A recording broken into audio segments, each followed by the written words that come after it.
Bernie. Hello and welcome to the Saladcast on Sunday, the 25th of February, 2018. I'm your host, Daniel F.J. Train. Joining me today, Zachary B. Burgess. Yep, definitely. And Robert A. Kemp. I feel like my security has been violated.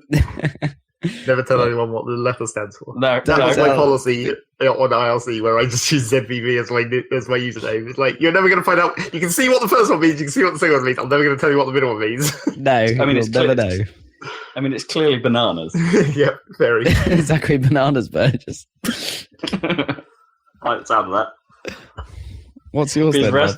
his wrestler's name. I'm going to go with Albatross. Avocado. Avocado, yeah. I am the hipster Yep. portion of this show today. Hi, I'm Robert Avocado Kemp. But is it smashed avocado? That's what makes it hipster, did you know? No, I prefer mine humiliated. Posh nosh. What a joke. Classic. Well, I've got two. What does FJ stand for?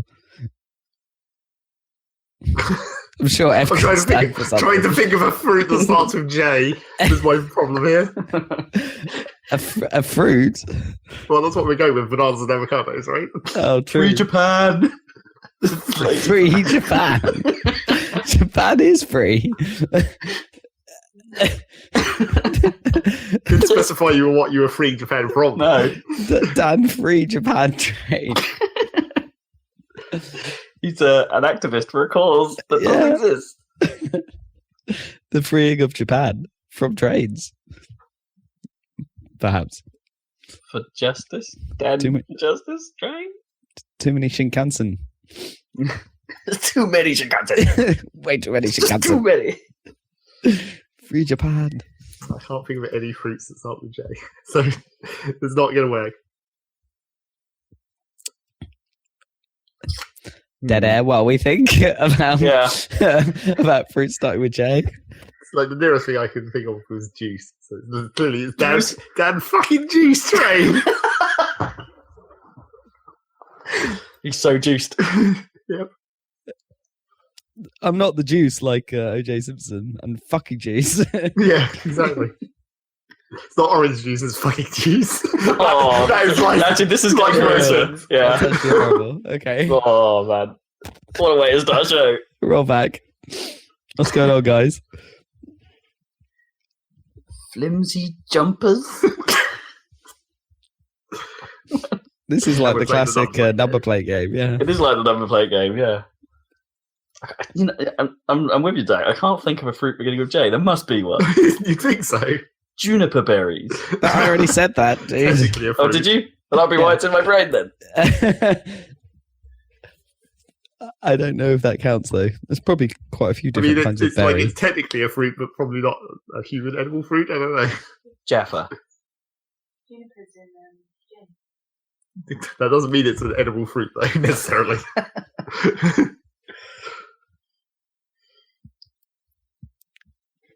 Jim. Jim the fruit. Jim. I mean, Dan might just have the boring one, right? It just could be just Fred Jim. Dan Jim Frank Train. Fred James. Jim Frank. No, Frank Jim. No, yeah, Frank. Frank Jim. Frederick Jemima Train. Could be. It could be any number of Foundering names. Joseph. If you start going to actual names, there's going to be a lot of combinations, and one of them's going to be the correct one, which is Well, there's going to be a what lot I'm trying of to avoid. words that you can put together. Fishy jizz. Okay, back to being terrible again. Oh, it's annoying at the client I'm working with. They have Slack. Wow, the power of What? they've actually got Slack, even though it's like a pilot. But I don't have permission to change my display name, so it has to be my full name separated by underscores.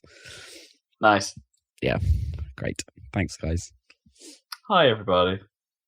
Come hack me. Now everyone's calling me Daniel. Oh. That is frustrating because it's like, I don't know. for a certain level of professionalism, I suppose they always put like even though my email address is just Rob at work, with some other stuff. It's not Robert. It's like it's my bits of business card or signatures and stuff like that will kind of end up coming back from Robert, and it's like, it's fine. If once I've signed off as Rob, they get the hint. But like that first email where it's like, "Hello, Robert," and I'm like, it just feels a bit formal for me. Yeah. I shall talk extremely long-windedly from this conversation. Make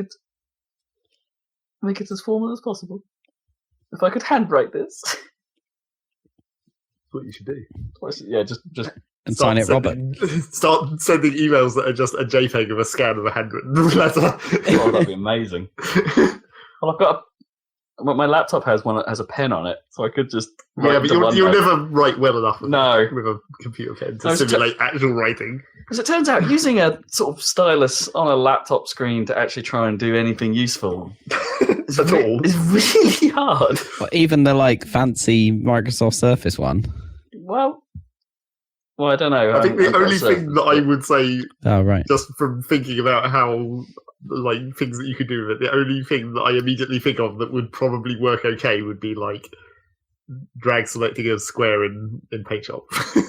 Sure. Just going corner to corner. That seems to be about the only thing that I can think of that's just that seems like that would work perfectly well. Well, I tried doing simple stuff, right? I thought, no, I'm using OneNote. I could just start drawing some pictures in OneNote using the pen, right? Yeah. Which works in theory, except it does the classic thing that a lot of computer programs do, which is they don't really make your drawing an object in the way that you would want. All the parts of it become things. It's like this line's a thing, this line's a thing. And then it doesn't flow with the text, so if you then write and add more notes, it's it's all getting garbled up by where your text is. And that's where you need the drag select to select them all and then group them together. But I don't think I couldn't find out how to do that in fairness. Yeah. If you circle something, in OneNote, to emphasize it should be clever enough to track that around and move the circle that you've drawn along with the content that you're circling. Maybe, yeah. I haven't tried using the actual select tools to then sort of move. Moving it as a group probably isn't too bad because you probably could select the whole thing. But it's then when you try and putting it into the flow of the text, it doesn't seem to do. So it's if you're drawing on top of a page that's already filled with text, that seems fine. But if you're doing what I do and I wanted to build sort of a very vague document outline and be this is what I plan to do. I'm going to quickly draw some skanky diagrams, which I'll replace with proper diagrams at some point, just to indicate that that's what's going to be here. Yeah. And then of course, then of course I'm editing that stuff, to be okay, that needs rearranging. I need to put that there, and then it all goes horribly wrong. I mean, there is this thing on Windows 10 called Inkscape. If you've got a pen, where you just tap that and go, "Hey, take a screenshot right now," and then which it does, but then it puts it into a sort of a draw on this mode, where you can just sort of go this thing right here, or do what I normally do, which is big arrow to the thing you're trying to point out to someone. What so for when you're presenting or on just remote desktop or something? Yeah, demonstrating to people what I'm seeing, or this thing right here, do that. I've always thought that should just be something that should have existed a million years ago, because they tried doing whiteboard apps and stuff for a while, but it's now we're in the age of overlays, the Steam overlay, for example. Why have we not got to the point where we could just have an overlay program that lets you draw on whatever there is behind it? It can literally just draw on the current screen. Well, we do have that sort of now. I mean, kind of, but not widespread as much as you'd think it would be. No. From being such a convenient feature where you could just draw. I mean, just imagine how. Even just imagine how much use people Twitch streamers would get out of that to be able to draw on commentary. The live thing that they're looking at. I see what you mean now. Yeah. So if they could get a pen and quickly draw, did you see this? Did you see this right here? How they do on football. Yeah, or, exactly. TV sport. And even in that case, even with the football version of that, it's still terrible. Oh yeah, it is just it's so laggy and doesn't really respond very well. And they're often really low resolution for some reason, right? Even today, they still a lot of them are still like super pixely yellow lines. Yeah. It's like we were watching the Super Bowl, and they seem to do that every now. Just a crappy yellow line turns up on the screen, and we're just like, what was that? And I mean, maybe it's still a problem for live, but even the ones where they're in the studio, like doing post-match analysis, it's still terrible. Yeah, where they're only drawing over a replay. Well, some of them are a bit better, but like I guess you can.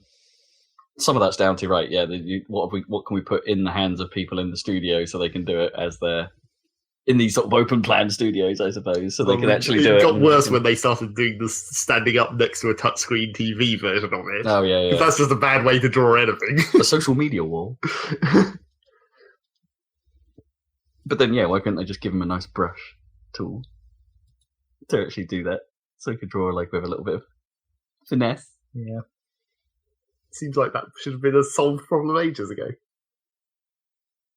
No, they're more worried about making it so you can see through the helmet of the player. The helmet. That was so dumb. And they only used it one time as well. They used it twice. Oh, did they? They used it twice. I think they used it twice in a row on the same shot. I don't think it was two separate times. I thought it was twice. Yeah, but they. What did that person see at the moment of the throw?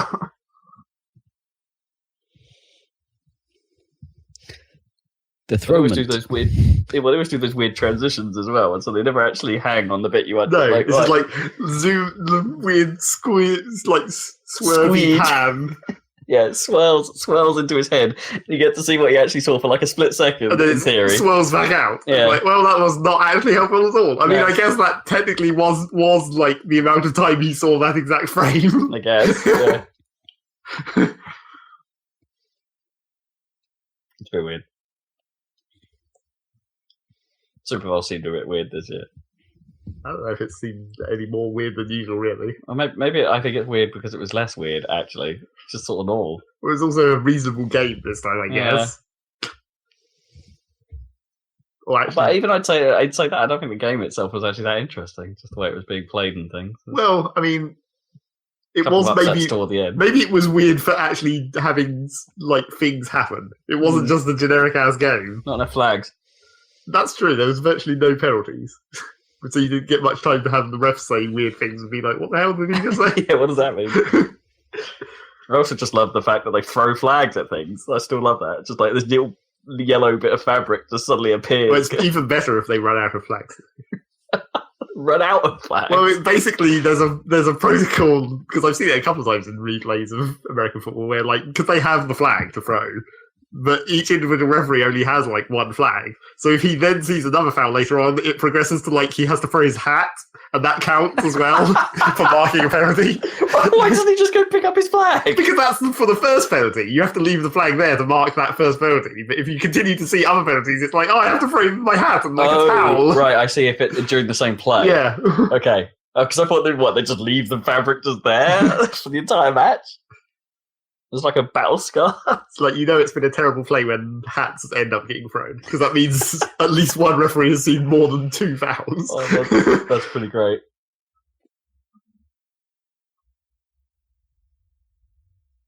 Protocol. Yep. Just have one in each pocket. The thing you just end up with a huge pile of flags. They need to be like dressed like window cleaners. Just have like a belt of flags. Yeah, a rag belt. American football's weird. It's not that weird. It's a little bit weird. It's like bad rugby. I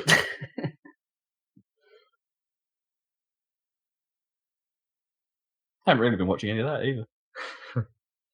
You been watching any Wintolympo? Wintolympo? Wintolympo. The abbreviation that barely abbreviated. Yeah, it didn't really work, did it? Same number of syllables. Almost. No, the same number of syllables. No, it was Wintolympo, Winter Olympics. Yeah, it didn't really work. I think in my head I was just going to go Wintolympo, but the limp. Yeah, I'm well into my limps.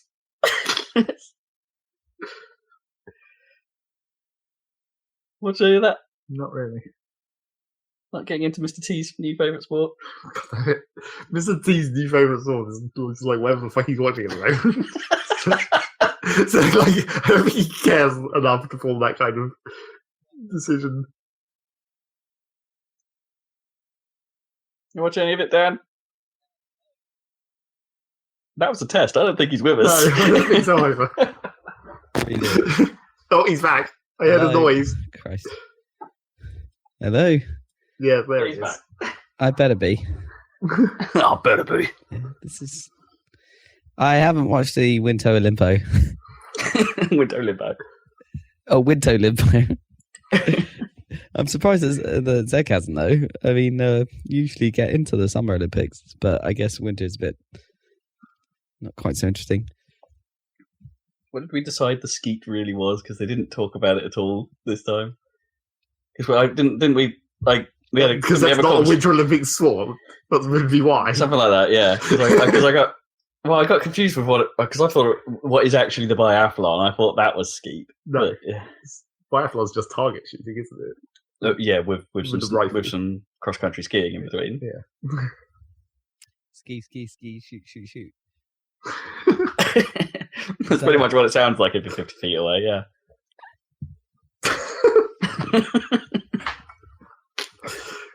Good. This is working real well. Oh, I don't know how to improve it. Yep, it's fine here. I watched the sort of women's curling medal attempt. Attempt being the right word. They all I've been seeing is on like the BBC homepage of headlines, where it's just like, how have we fucked up today? It seems to be the theme of the Winter Olympics. We got 2 medals in a single event. And several disqualifications and crashes. Well, no, that was all one person. Well, yes. But also the curling nearly went wrong at least twice. And how about them Russians coming into it as a weird non-representative entity?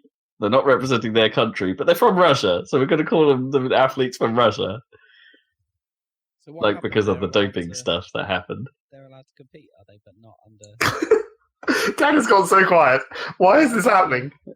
I don't know. Oh, how mysterious.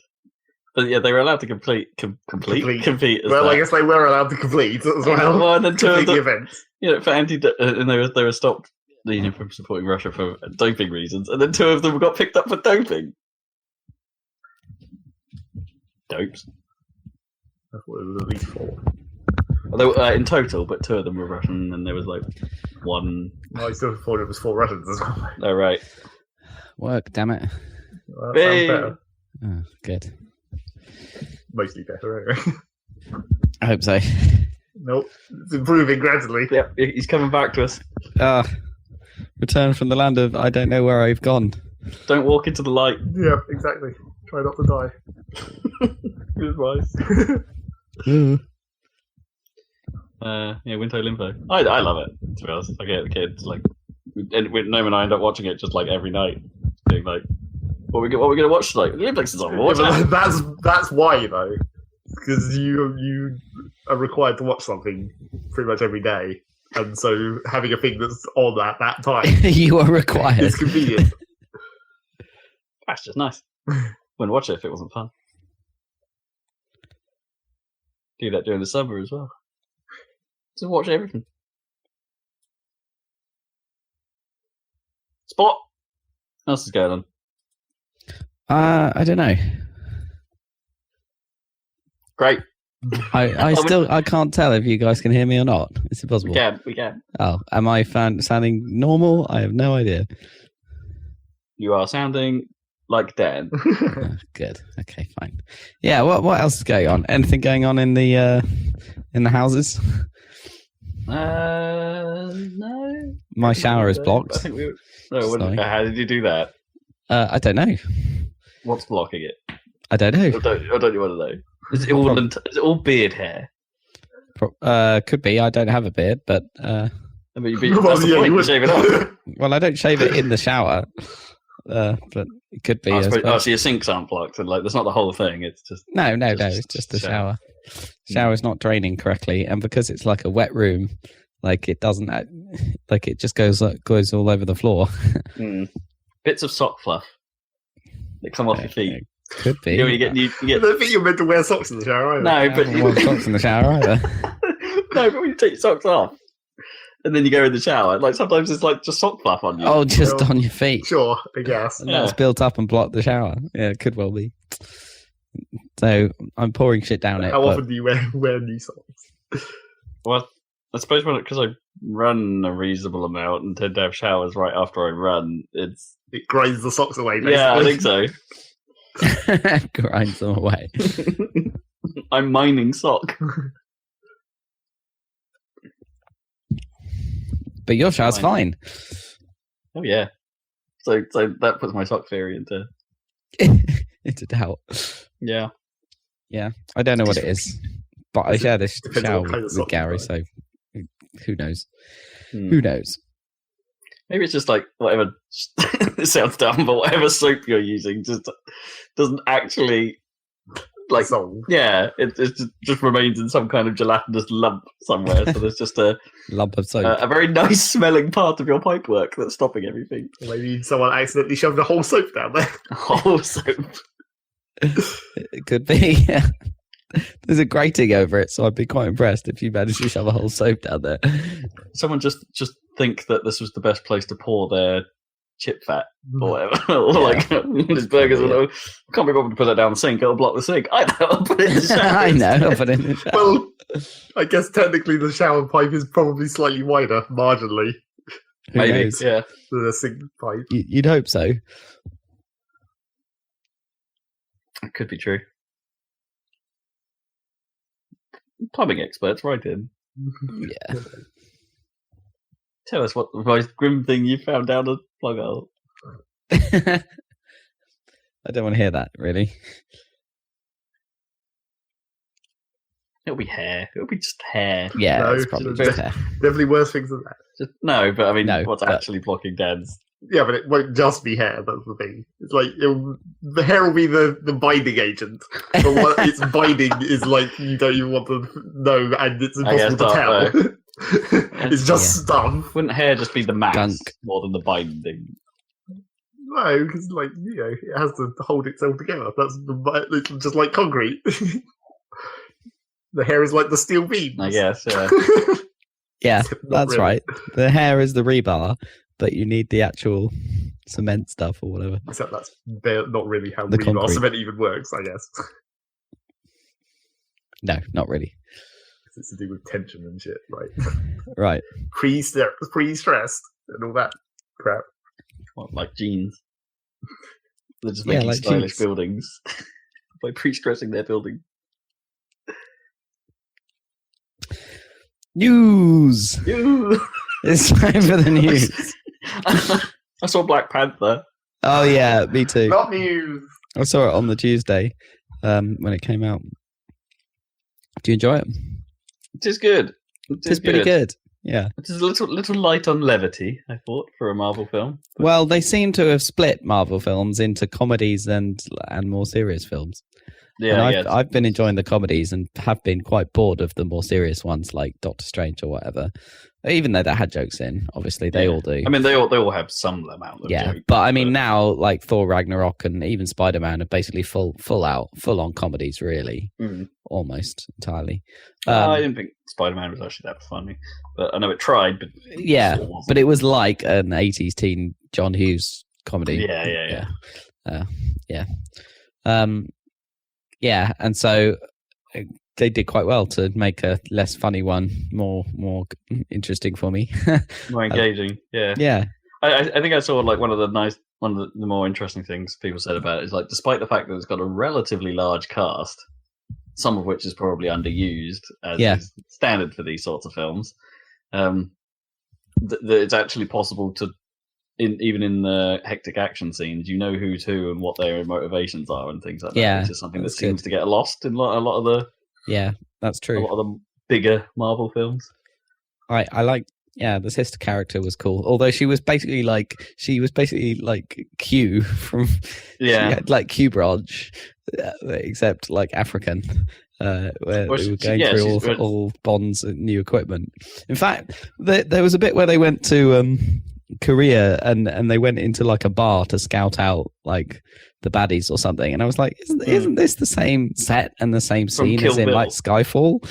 Oh yeah. You know, where they're in that bar. I can't even remember why. Same deal where they're like they've got like hidden mics and they're talking to each other and walking around trying to scope out the place, and it's like this is the same.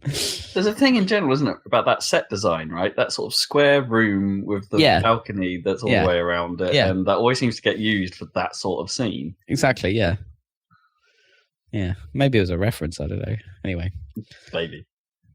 One thing I did think... Maybe that's just what people think of, but it's like, we need to shoot a scene that's a little bit like a stakeout. It's a little bit like a casino, except we need to be able to fight everywhere. Yeah. We'll just use that scene from Kill Bill again. Maybe with slightly less maces.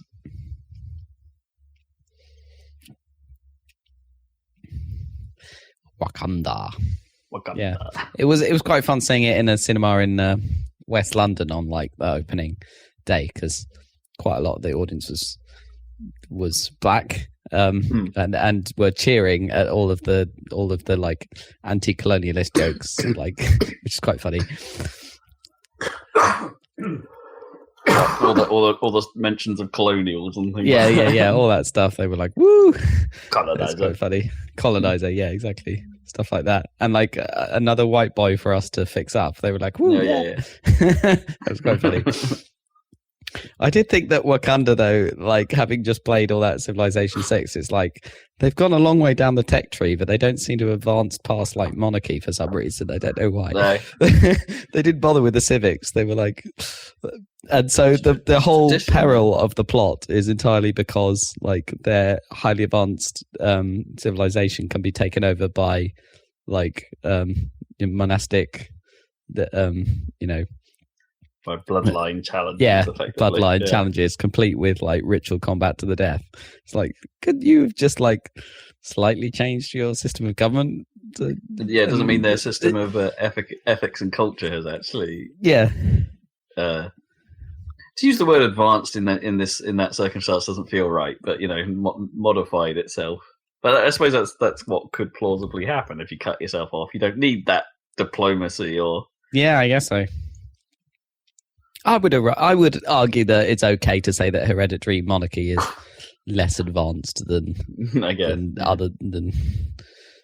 various other forms that we have these days.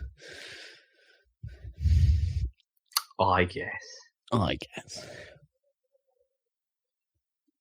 Yeah, but it was cool. And also, I've been watching The Wire recently again, and like the baddie, Michael B. Jordan or whatever, is the little kid in The Wire, and it's really weird. I went from seeing him as this little kid to like this super ripped guy.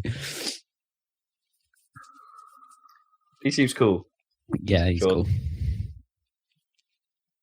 It's sort of one of those ones where it's like, you could have didn't have to have him get killed off. No, could have been an interesting returning bad guy. But then that seemed to be this film's thing in some ways. Like, spoiler alerts, I suppose. You're going to kill a few people. Right, yeah.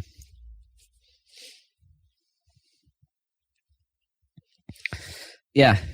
Thumbs up. It does mean it's the whole technology part of it is an interesting sort of turning point for the Marvel Universe in general, I suppose, because leading up to this point, it's all that, the vibranium that it's all based on has been a big deal, right? That's like what Captain America's shield's made out of. Yeah.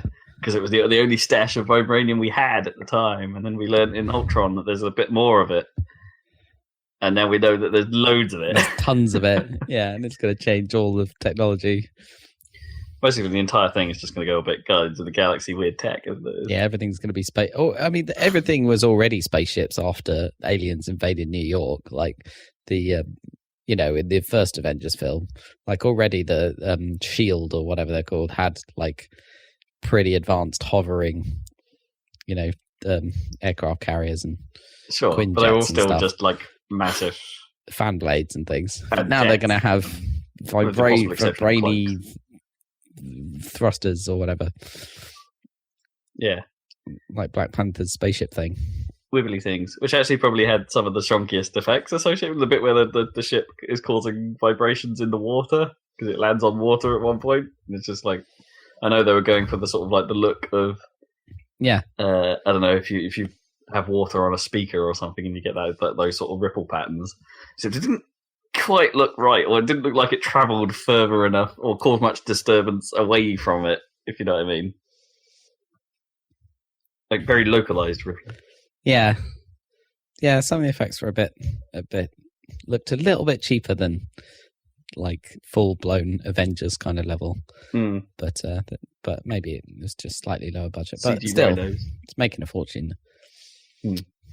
I did think it was funny how like out of all the technology, like Martin Freeman goes, what points and is like, what's the deal with like the railway track things? And she has to explain it for like 2 minutes so that at the end you're like, oh, for plot. It's like that's obviously going to happen anyway. And also, it explains that there's some kind of vibranium neutralizing power technology. Conveniently. Yeah, conveniently. Yeah. Now, if only they can make those sonic stabilizers into a screwdriver form. Ooh, potential crossover. Ooh. Ooh. Ooh. Ooh.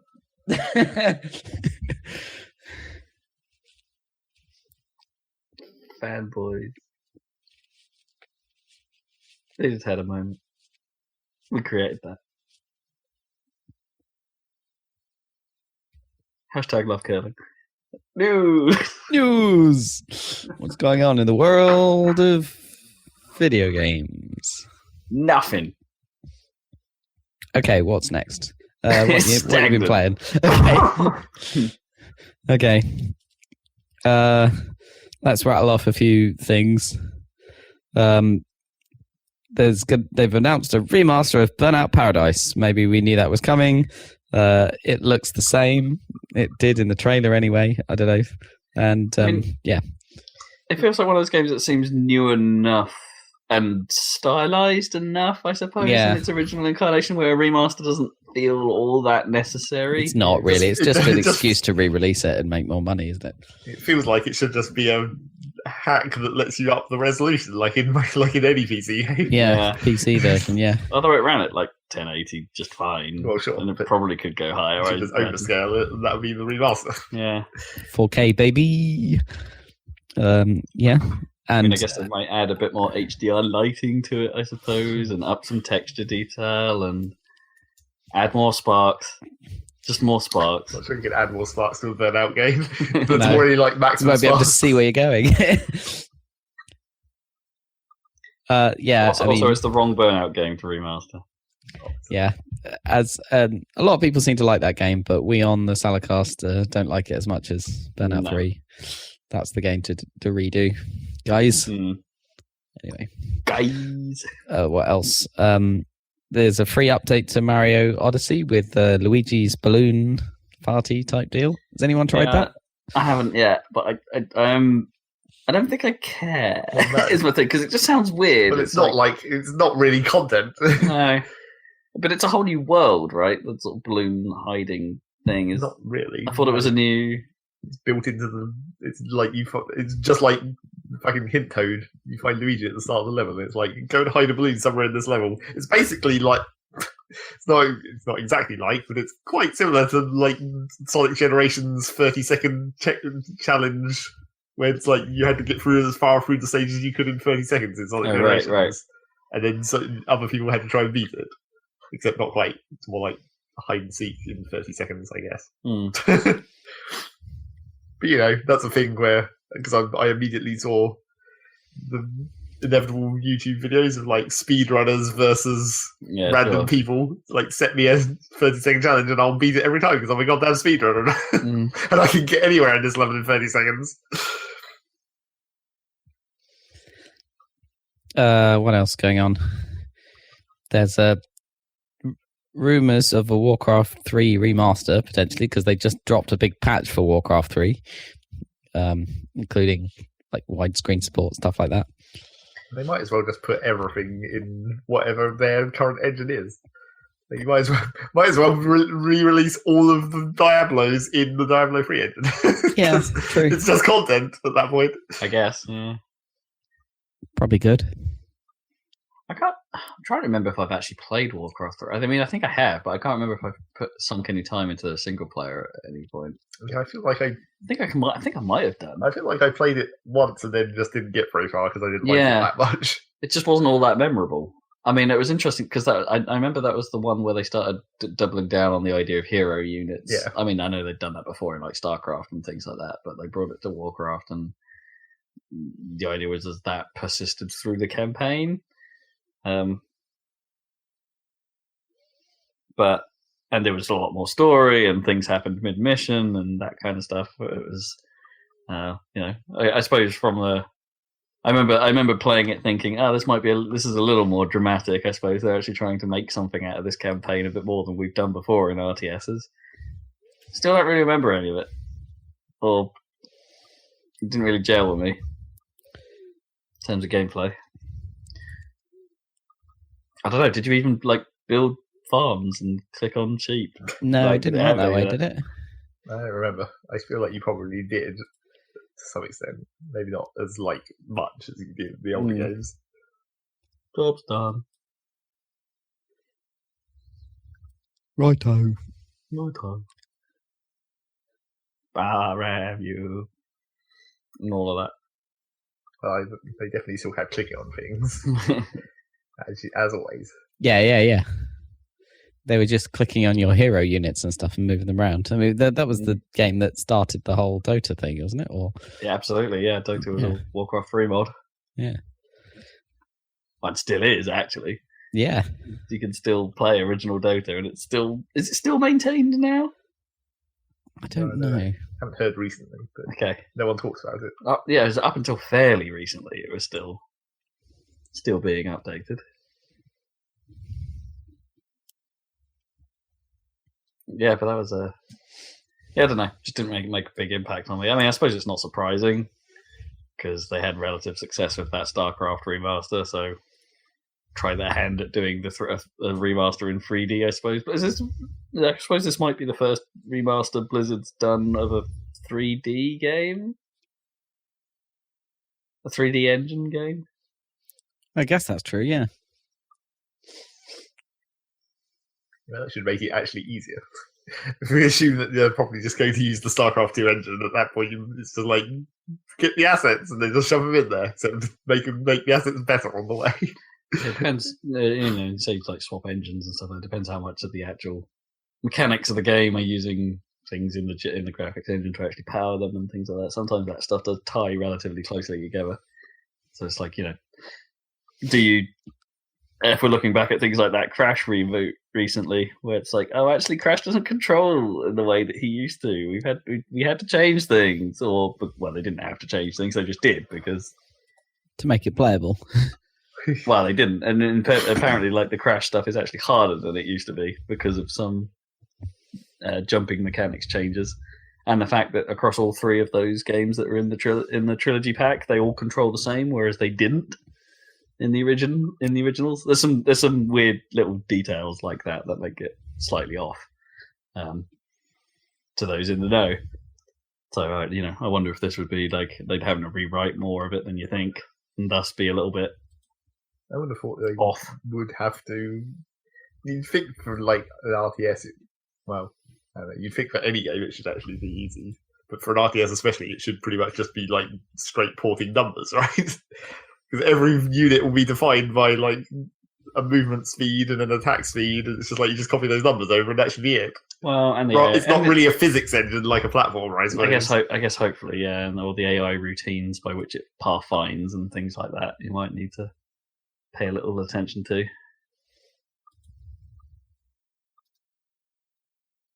Yeah, or how shots move, I guess, and arc and or don't, yeah. There's some stuff. Probably wouldn't matter anyway. It's if you're remaking an RTS game, it doesn't really matter if the mechanics change slightly. It's just the mission design is pretty much going to be the same. Mm.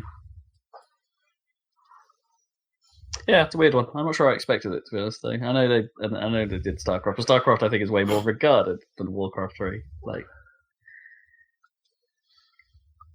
Now, if they were doing remakes of Warcraft 2, now I'd be interested. Yeah, now I would play that for sure. It's seriously old though. Oh yeah, and really basic by modern standards. You know, it's hard to play now. Yeah. But it'd be interesting to see what they did with it. If it was like a reimagining of like Warcraft 2, but with some modern thing thrown onto it, that could be really interesting. But then I guess they'd just call that Warcraft 4. Like Warcraft 4. I probably still won't play it, but whatever. Just make it anyway. What else we got? They're making a Sonic film? Yeah. Do we know this?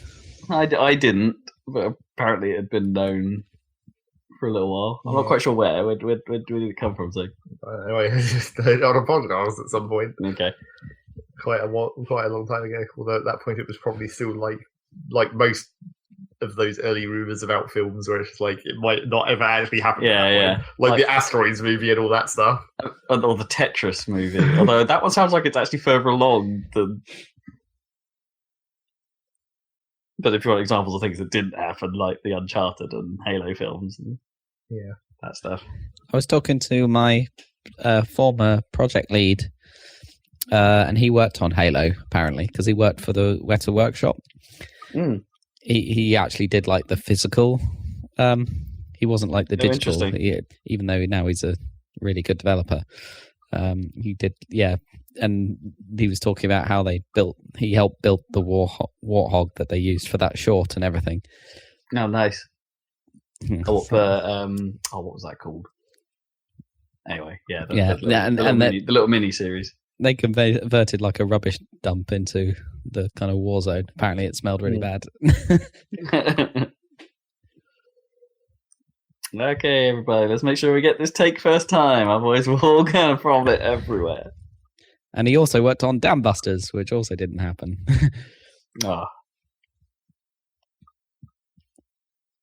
Would have been quite good. The resume he's got there, then. Yeah. Worked on multiple failed projects.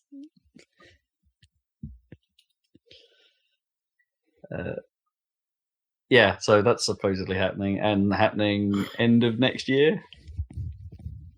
For the Christmas movie season? Oh god, not quite Christmas movie. It's like November. But... That still seems far enough away that it could still not happen. Yeah. Even at this point. I mean, it's like, but then you've got to do a Lego movie on it, right? Where no one expects it to be good, and then for some reason it's good. How do you do that? You know? But then they're doing the live action CG mix. Is the rumor. I guess technically they did that with the Lego movie slightly. I guess. Not really. It didn't really mix in the Lego. No, they didn't really mix, yeah. Cut between them. But then, as it sounds like they're doing, it sounds like they're following either the start of Sonic Adventure or Sonic X, or they're trying to explain how they end up in the human world. I don't know, but... Because, I mean, we assume that saying it's live action / CG. Well, that means it has to be in the human world. Right, yeah. So but then it's like, are they going to bother to do the origin story, or are they just going to be like, no, this is just a thing. We're just making a story that's in this world. Sonic just hangs out here. I don't think they will. They're probably going to do an origin story of some kind. Yeah. Yeah. I think they will. The real question is Dr. Robotnik going to be just a regular guy? Dr. Eggman. Yes. Exactly. Oh, you mean like a just are we going to have a Robotnik? Oh, what you mean? He'll be in the human world, and something will happen in the human world to turn him into Robotnik, rather than. Well, no, or he'll just be a bad guy in the human world called in Dr. Eggman. Yeah, but he's got to look completely insane. So he won't come from Sonic. No, yeah, that's what I'm saying. Like, he won't be from Sonic's universe. He'll just be a bad guy for Sonic to fight. But they'll do like a Spider-Man or whatever, where he's like just a normal scientist whose funding gets cut, and then he runs an experiment himself, and it all goes wrong. Sure, but will that... Rotten egg left in the fridge, that kind of thing. I'm pretty sure they won't do that. That would be funny. Fly. He accidentally transmogrifies himself with an egg. I mean, because then that also implies the other question is will Sonic and Dr. Robotnik / Dr. Eggman be related, or will he just be a bad guy who happens to be called that? Or Eggman. Will the whole Sonic being in the human world situation be due to the formation of Eggman, or because of something he did, or will it just be a coincidence and he'll just be a villain to fight? Will they go down the route of they just like Sonic just calls him Eggman just because, and then Robotnik actually hates that or something? I mean, they kind of tried to do that thing in the game, except they had to come up with another nickname because Eggman is now the canonical name. So they were like, let's make an even worse nickname for Sonic to call him that he doesn't like. Just the mustache or something. Beardy McNosehair. No, yeah. Even though he doesn't have a beard, it's kind of weird.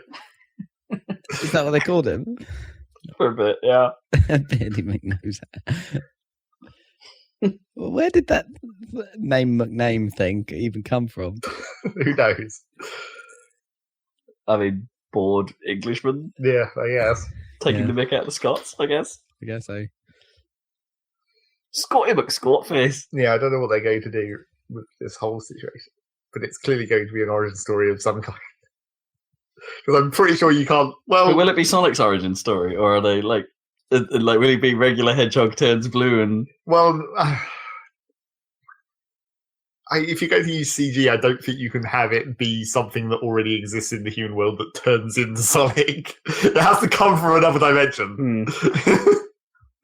There has to be a teleporter accident that crosses parallel universes or something. Will it be like human world, or will it be Station Square? It'd be too much effort to make it anything other than just like New York. Yeah. Metropolis. Or it will just be completely unspecified. They will never actually say a country or a city name in the entire movie. It will just be like, here's a city that's under attack. I mean, by mysterious robots. I mean, there are plenty of concepts that I think are actually going to be hard to put in there, right? Like rings, for instance. I bet they won't even bother. No, or there'll be at some point. Yeah, it'll be a cursory thing somewhere, just a nod to it. But it can't be like important to the world, or I mean, it's got to be Chaos Emerald based, right? It has to be Chaos Emerald. Yes, but maybe just one. Sonic at the end. Maybe just one, right? Maybe not 7. Like it's about getting the Chaos Emerald, or it will just be like they'll just be all together for some reason. They'll just have all 7 just act as one object, essentially, just for convenience's sake. So you don't have to do a stupid montage of getting 7 Chaos Emeralds in various places. Are we going to get Royd's Knuckles? Well, that is the question. What design are we going for? I really hope it's Royd and Knuckles. I mean, also, are there going to be other characters other than Sonic in this situation? You've got to have Tails. I guess. At a minimum, you've got to have Tails. Otherwise, what's Sonic? Oh, I suppose you could have a story where Sonic's just bouncing off someone else. But, yeah, just a guy. Yeah, like Detective Pikachu and his handler.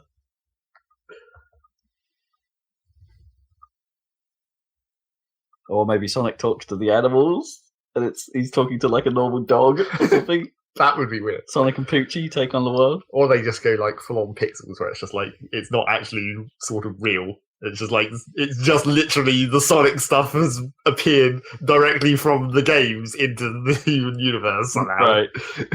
And Robotnik's already established or something. Or he just appears as well. It's just like the whole parts of the game just mysteriously get transferred into real life. Well, there's like a loop-de-loop in the middle of Central Park. Like random rings start appearing everywhere for no reason. Oh, I found this delicious golden ring.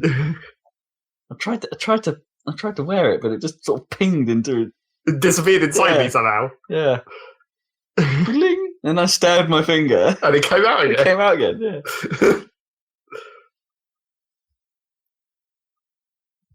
A weird FM synthesized noise to go with it. Yeah, that's bling. Yeah. Then you're getting into the realm of like Final Fantasy VII and the old battle victory theme music joke. Yeah. I mean, that was a good one. That was a good one. But it's like you can't base a whole movie off that. Also, wasn't it the P bar in Scott Pilgrim that had like the Sonic noises? Well, a lot of things in Scott Pilgrim had noises from various places. Oh no, it wasn't the P bar. It was like the random not a clue spinner, where it's like he gets it, or not a clue, ding, when he finally realizes.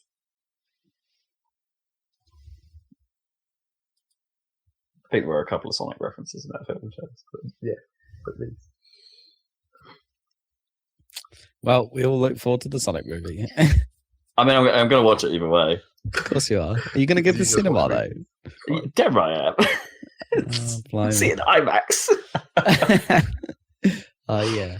How many people are going to turn up with the Sonic hat? Yeah, that was the question. How many Sonic hats? You? I don't have a Sonic hat. Oh, You probably have a Sonic hat, not the Sonic hat. I don't think I do have a Sonic hat. You sure? Yeah. I think you probably had one at some point. Hat? Yeah. I reckon it was probably a Sonic Spinball one. I don't. Somehow I'm having a very specific vision of what this hat looks I like. don't think I've got a tie, like a child's tie that's way too small for anyone to actually wear. Apart from a child, presumably. Yeah, it was an eBay mistake at one point. It's like they sent the wrong size. I was like, what? This is way smaller than.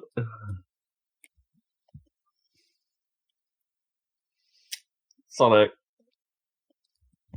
He can really move. Sonic. I mean, that'd be the best, right? That they take the dark route Right, and they base it on Satam. It's not going to be. So, yeah. The best you're going to get is just regular Sonic, but it's more likely to be Sonic Boom Sonic. Yeah, that level of humour, anyway. Which is fine by me. That would work. Royd's Knuckles, though. It's all about that, Royd's Knuckles. No Ugandan Knuckles. No. Oh, boy. We were testing thinking about memes, we were testing some stuff at work, and someone at work was basically just making some stuff, but they were just filling it with pictures of meme dogs, including Doge, of course. Yeah. It was a fun test. Anyway, cool story, bro. What else is going on? Are either of us going to get around to playing Sonic Forces at some point? Are we both just waiting for it to be basically no money? Well, it's going to get cheap, and Don't then we're play going to make that. a video series of it. Oh, okay. Obviously. Of course. Yeah. It's on Steam, is it? Or... Yeah, but it's still like full price. So I mean, it won't be in probably the next sale. yeah, Don't maybe. buy it unless it's £2 or less. You don't know how bad it is. It might not be You don't that know. I definitely saw people saying it's bad, but it's not that bad. No, I think from what I remember my demo experience, I think it's 50% bad. Well, as we said, it's maybe 1/3 good and 2/3 bad. Yeah, it's not a great ratio.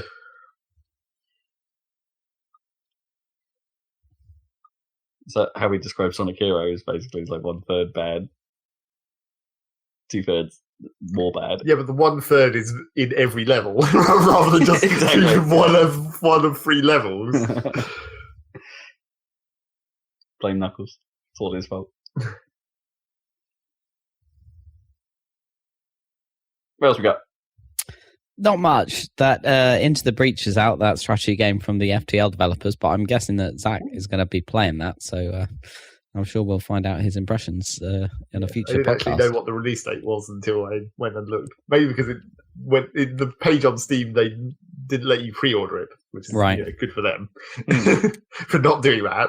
Also, it didn't have a price, though. That was the awkward thing, because I was like, I wonder how much it costs. And I went to the Steam page, and of course, because it doesn't have a pre-order, you can't see on the Steam page.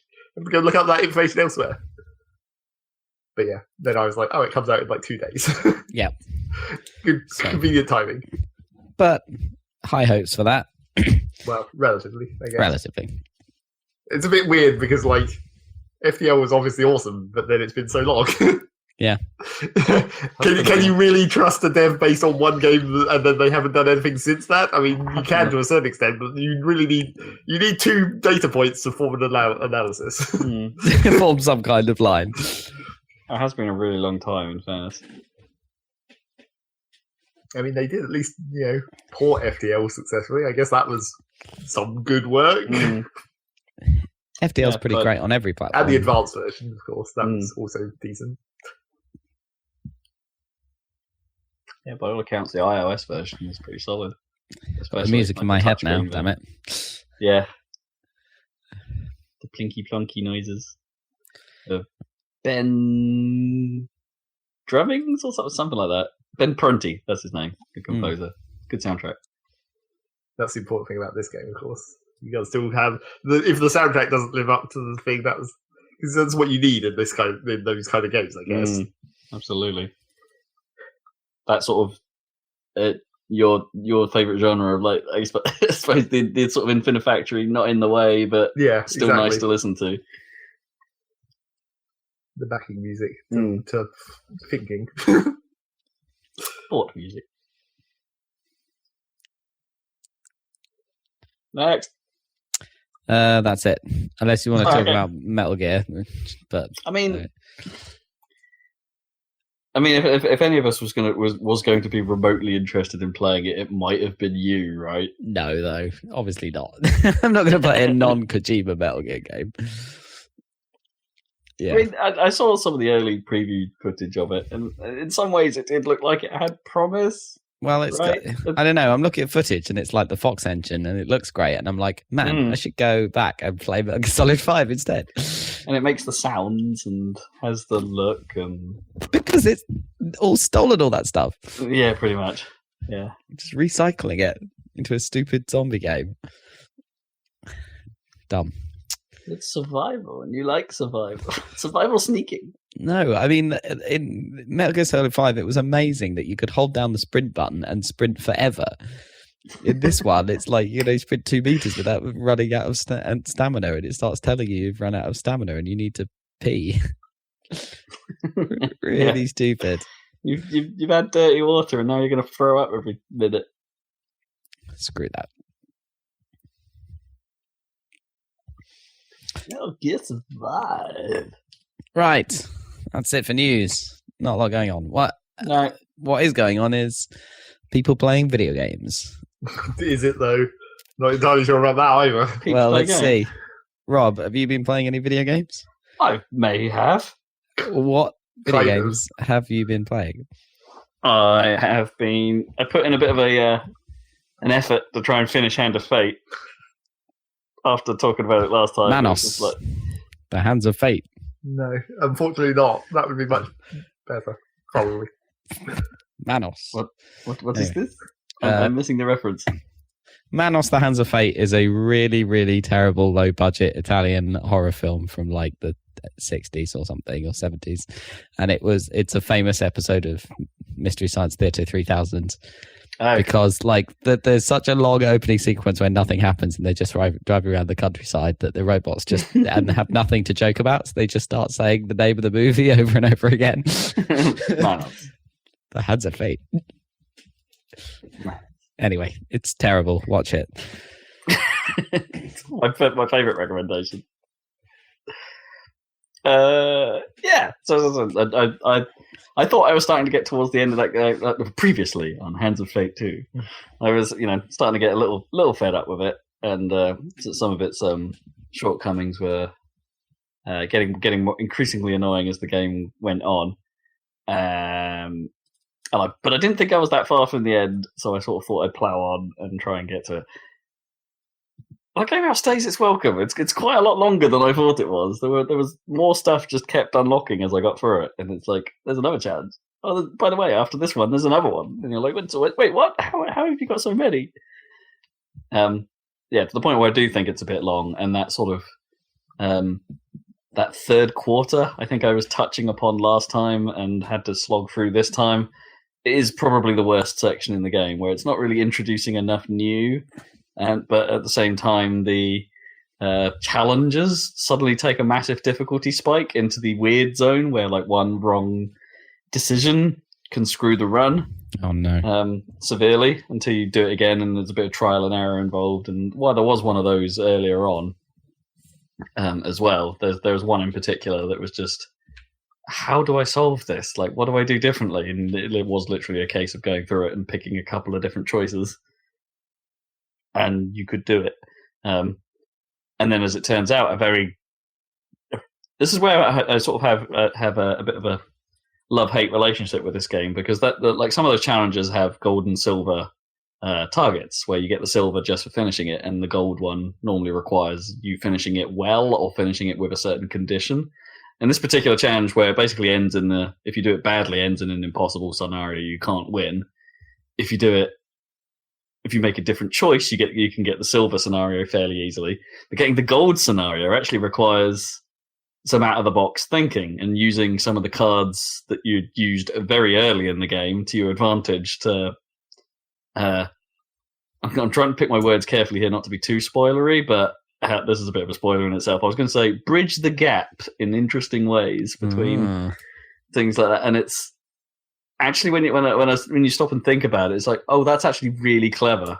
You've used your card game mechanics in an ingenious way and made a puzzle out of how you would solve this to get the gold scenario, and that fits well into the game's themes about how the dealer is supposedly training you up to be good at this thing, and it's like, and using all that you have learned to make progress and things like that. And it's like, I see what you're doing there. That's pretty smart design. I like that.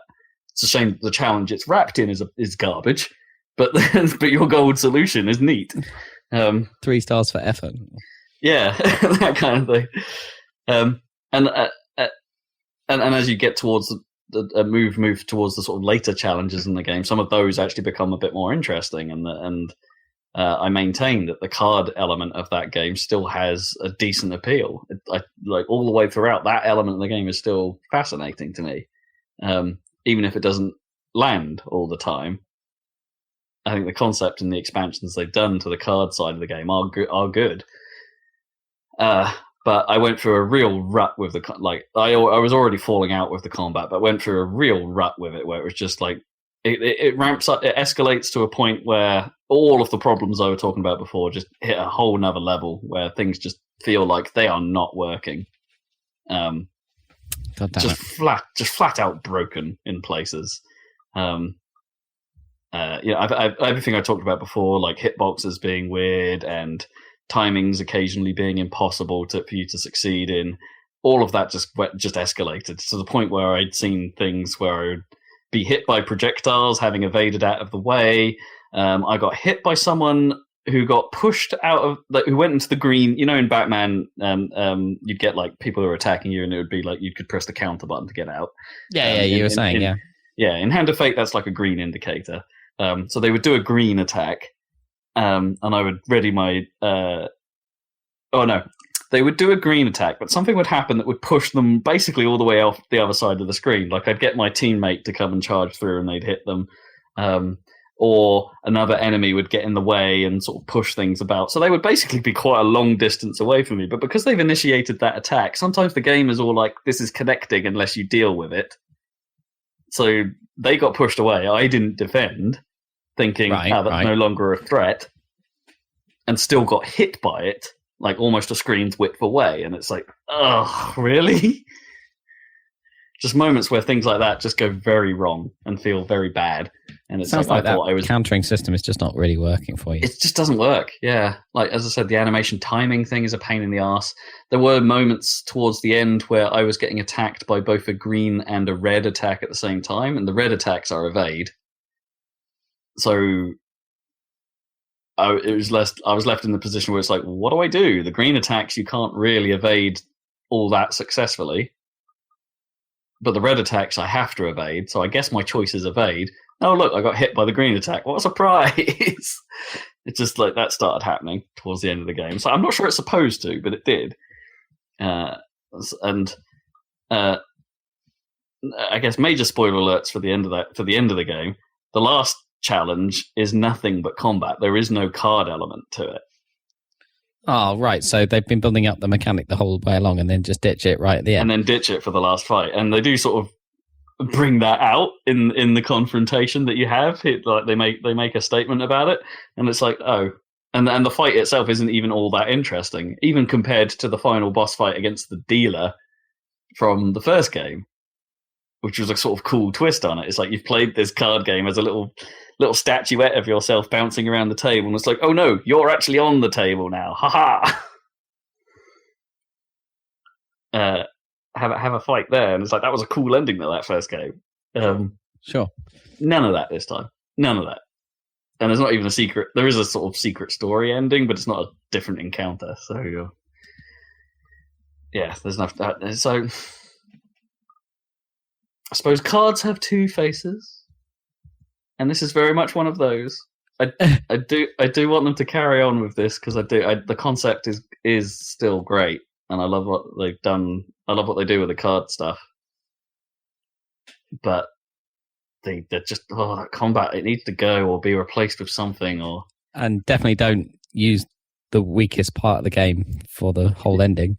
Yeah, just doesn't sit right with me. And like I do what I normally do with like games. So like once I finish them, I'll go and read some reviews on it just to see if my opinions sit with others. And I seem to be in the minority. People seem to think the combat is much improved over the first one, and I mean, there's more in the sense that there are more weapon types, and like the review said there were more enemy types, but I'm not even sure about that. Like, to me, it doesn't really feel that different from the first game. It's like I don't get that viewpoint. It was weak then, and it's weak now.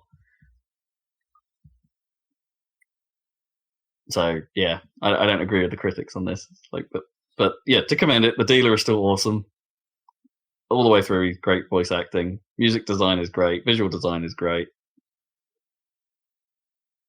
I kind of want there to be like they don't do the thing that the first game does, and like the thing I miss. Right, I spent the entire time thinking there would be a challenge where it would be a bit more like a roguelike, where you're going into it with no preparation, and you're just going to get like a randomized set of things. Like every card the game could throw at you, it will throw at you in a single challenge. But that doesn't exist.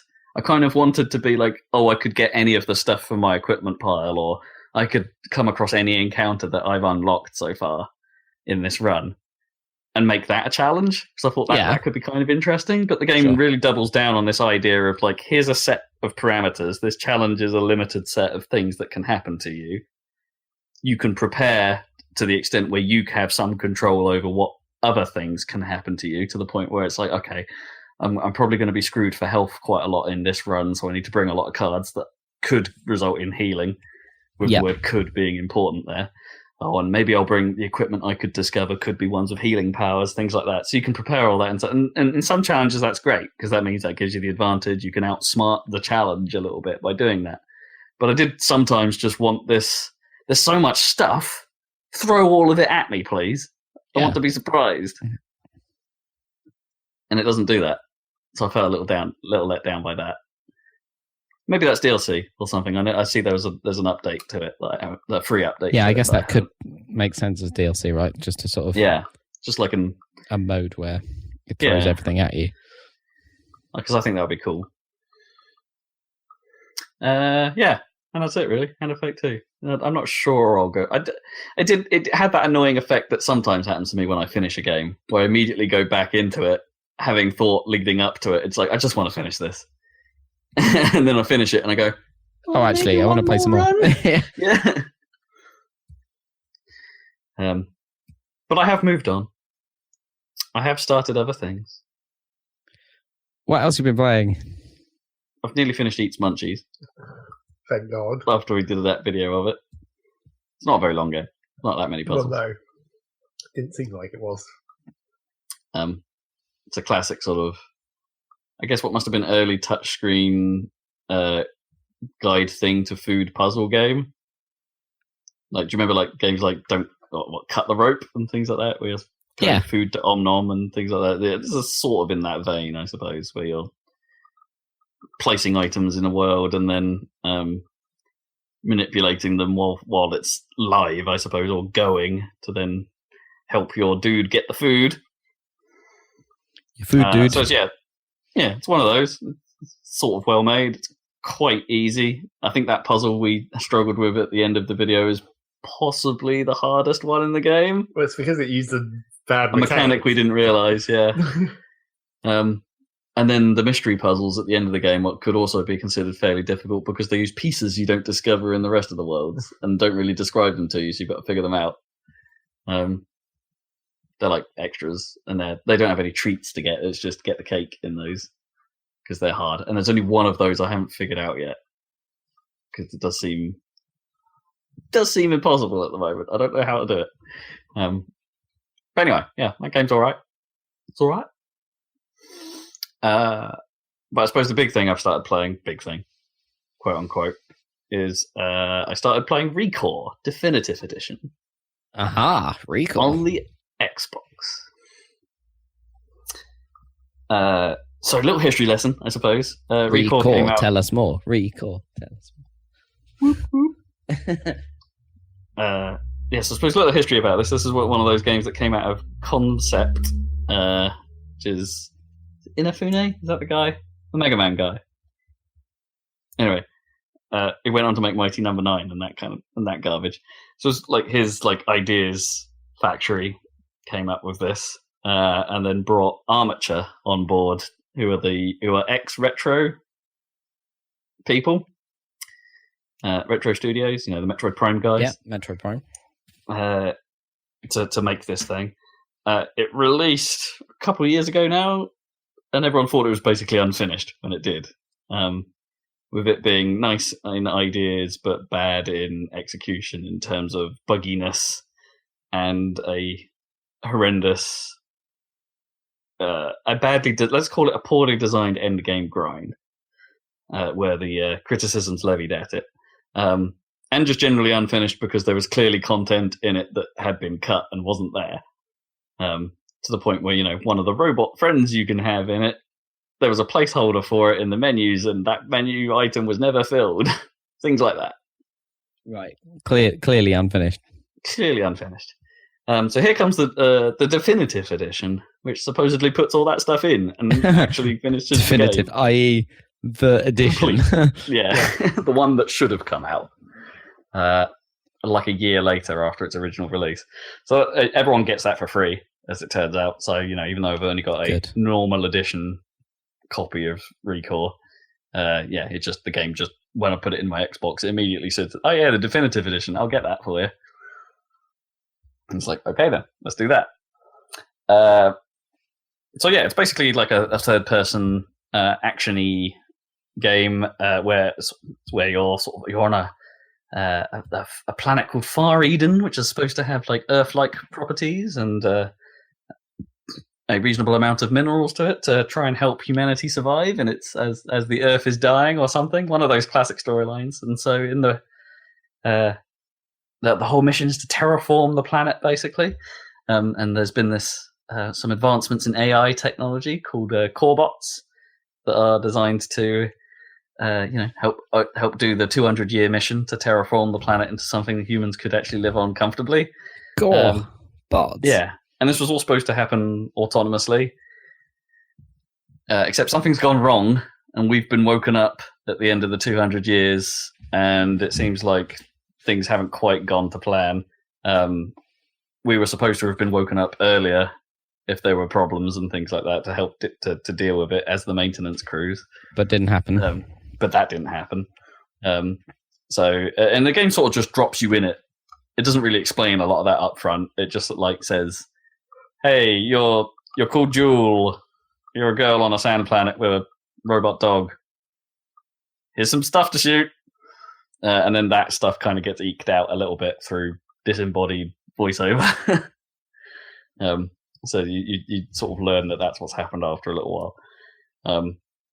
Fairly standard premise, I suppose. An excuse to be on an inhospitable planet with robots.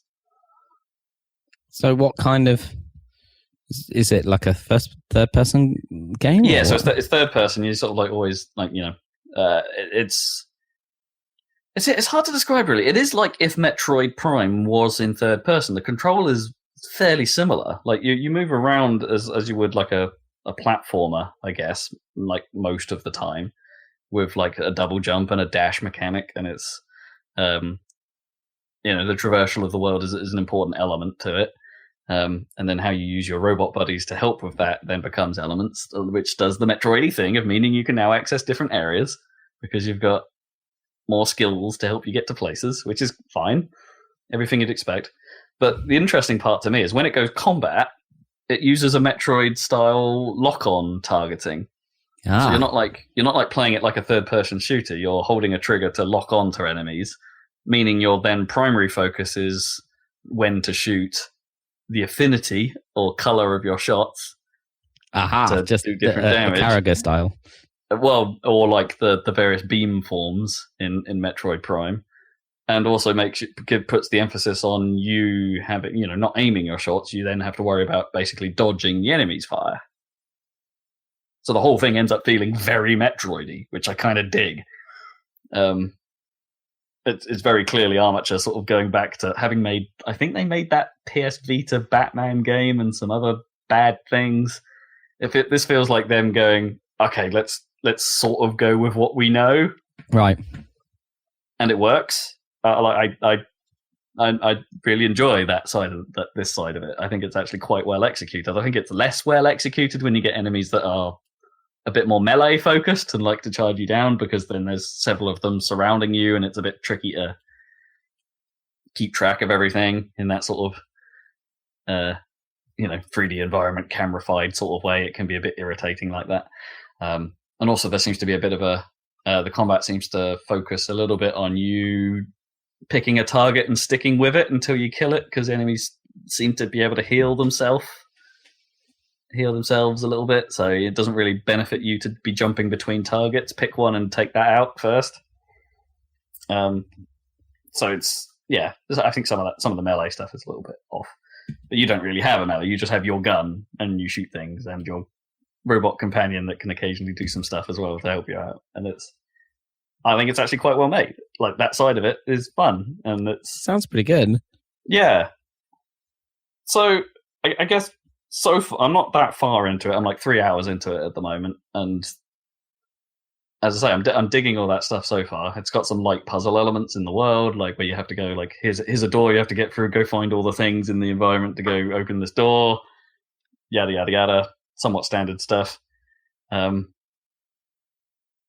then there are like these optional places I've discovered where like I've only been able to get into one, but it turned out it was a massive traversal challenge where there's a lot of floating platforms, a bit like a Mario in space a cappella land, kind of thing, where it's like here's straight up a gauntlet, just get through it.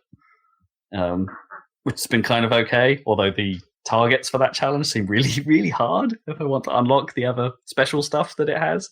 Like, really hard. So I'm guessing I have to come back to it later when I've got more abilities, maybe, if I get abilities that are useful.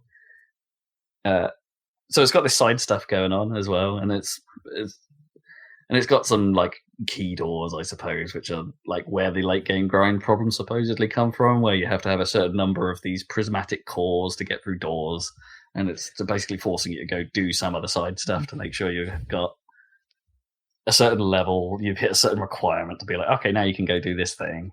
The prismatic core doors. Prismatic core doors, yeah. But you haven't got that far to feel that kind of I haven't got that far grind yet, no. And there's loot mechanics where you can get blueprints and scavenge for materials for upgrading your robot guys, and things like that as well to worry about. And there's a sort of like to and fro between, you can either destroy enemies to get their materials, or you can extract their cores, which give you like upgrade points basically for feeding into your robot buddies to upgrade their stats and things like that. So there's a bit of a play on, do I go for the materials right now? Is that what's more important, to upgrade my guys' base stats, or is it more important to go for the cores and just give you the upgrade points directly? Which is, again, seems relatively well balanced. But I have to get to the but. I know I'm only 3 hours in. It's a Rob review. Well, there's not too much negative really to talk about. No, it sounds...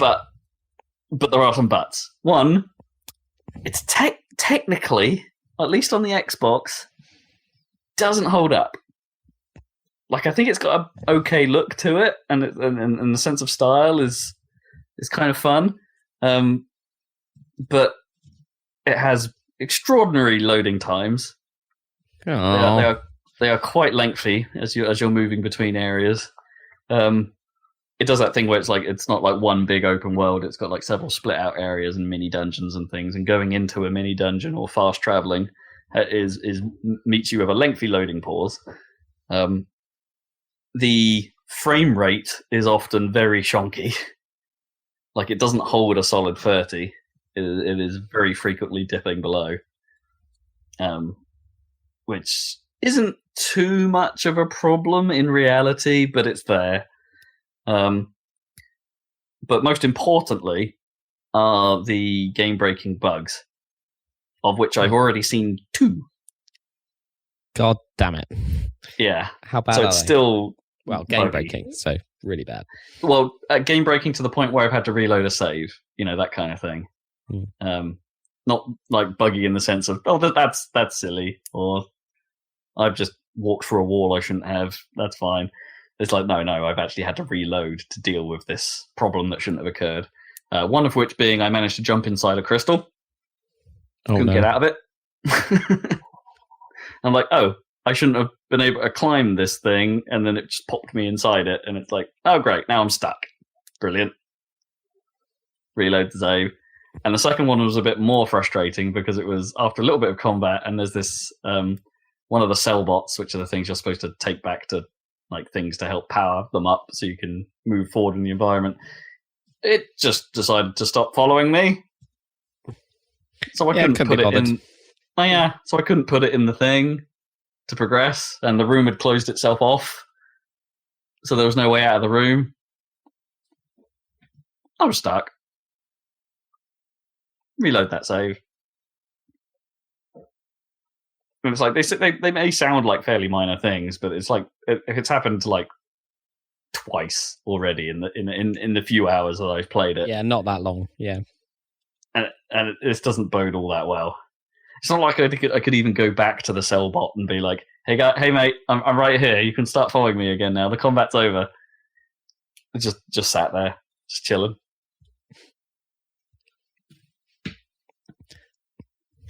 So I managed to stand on someone's head and in the CIC of the Normandy, and so I had to reload a save because I couldn't get off this guy's.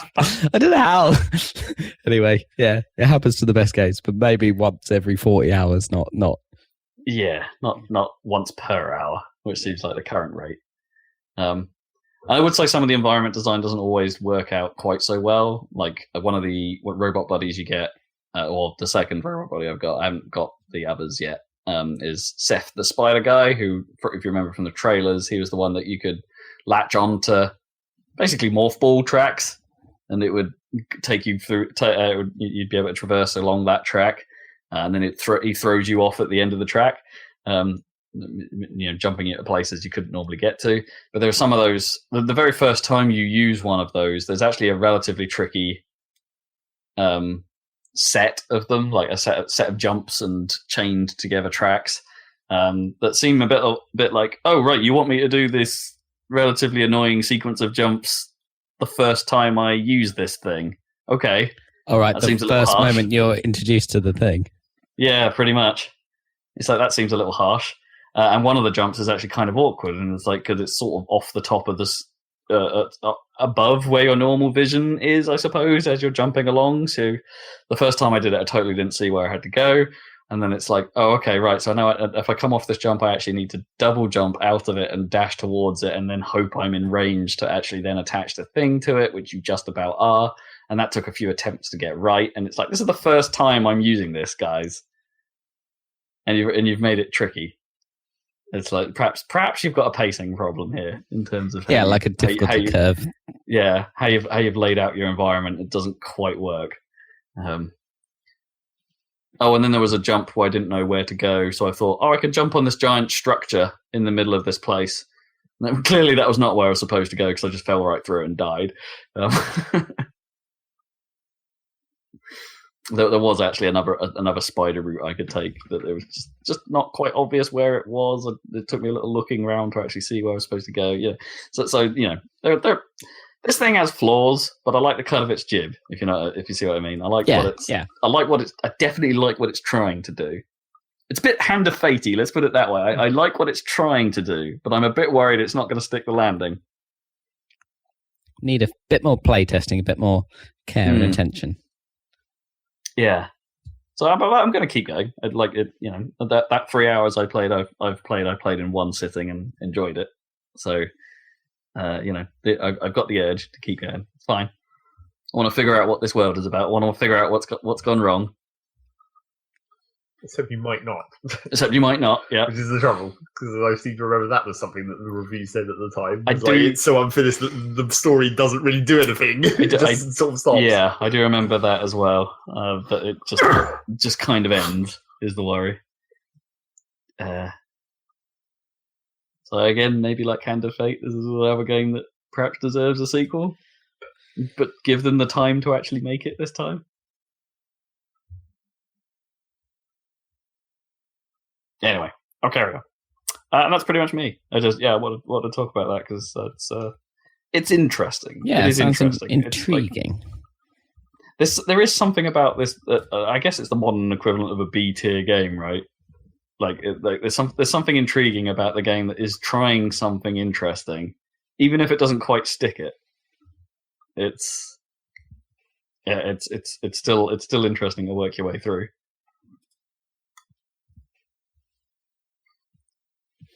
Cool. That is me. It's time for Zachary B. Burgess. Yep. Bonanza. Isn't it the B movie, right? Where the character's called Barry B. Benson, isn't it? Yes, it is. That is his name. Wait, really? Presumably B spelt B, right? Because that's the joke. I'm guessing. The B, as in the B movie about bees. Yes, B movie. Yeah, it is spelled B. Yeah. It's like Homer J. Simpson. What does the J stand for? Do we actually know what Homer's J? Yeah, it was in an episode. It stands for J-A-Y. J. Oh, J. Yeah. That's pretty great. It's not that great. It's a bit obvious. Yeah. Oh, I like it. I didn't know that. Yeah, he goes on a mission to find his mother to find out what his actual name is because he doesn't know. Except that he does know all along. That's the joke. Har har. Hardy har har. What, you've been playing, Mr. B? Well, I'm in that annoying situation again where I'm like several things I'm waiting for patches for before I can play them. I want to play more Subnautica and finish that off properly, but they still haven't patched it so the ending achievements work. Right. I'm still waiting for that patch. I did end up playing it a little bit more, just found a few extra bits and pieces that I hadn't happened across. Because when I thought about it and looked at a couple of the terrible JPEG maps people have made, because there's no actual map in the game, of course. Once I looked at those, I was like, I guess I never really went over in that part of the map, so maybe that explains why I didn't see some of the stuff that people talked about occasionally. And there's still stuff that I haven't seen, so it's just I guess there's still reason to not do anything in particular in that game, but I really would like the patch to make the ending achievements work so I can just get those done. Have that game 100% because the achievements are actually not difficult in any way. They're all pretty much just story progress. So it kind of sucks that the last two don't work, so you can't actually 100% it yet. Yeah. And then the other annoying patch that I've been waiting for is another patch for Factorio, because once the 0.16 patch came out, the main thing about that was it was another round of the high res of the graphics, but this time it was the terrain, so it actually looks quite significantly different. And also there was a couple of new mechanics in that. But the main thing about it was behind the scenes there was a lot of optimization, but one of the bugs that optimization introduced is one that I know would really annoy me, to do with getting stuff fully compressed on belts, getting items close enough together on belts. There's a variety of bugs surrounding that, and it's they've very gradually been being picked off, and there's still one left, and it may be fixed in the next patch, but maybe not. So I'm still waiting for that patch to happen before I can actually go into that version of Factorio. I don't know if I'll actually play a whole game in that version of Factorio again. There are moments like what you're describing here with these sorts of bugs and having to sort of do the iterative approach of, I needed to change some back-end stuff to optimize its performance. So then we changed, but that then ended up breaking other stuff, but I need to fix that stuff because we're in early access and this game needs to be playable. Where I wonder if it was a more traditional dev cycle where if some of these bugs were just you know what, we can leave those till the end. I've got more important things to work on right now, but we're going to fix them now because people are playing this. Probably the bigger problem in that situation, and it has been for Factorio with these belt bugs, is that like people have been playing it for so long that everyone expects it to work like that.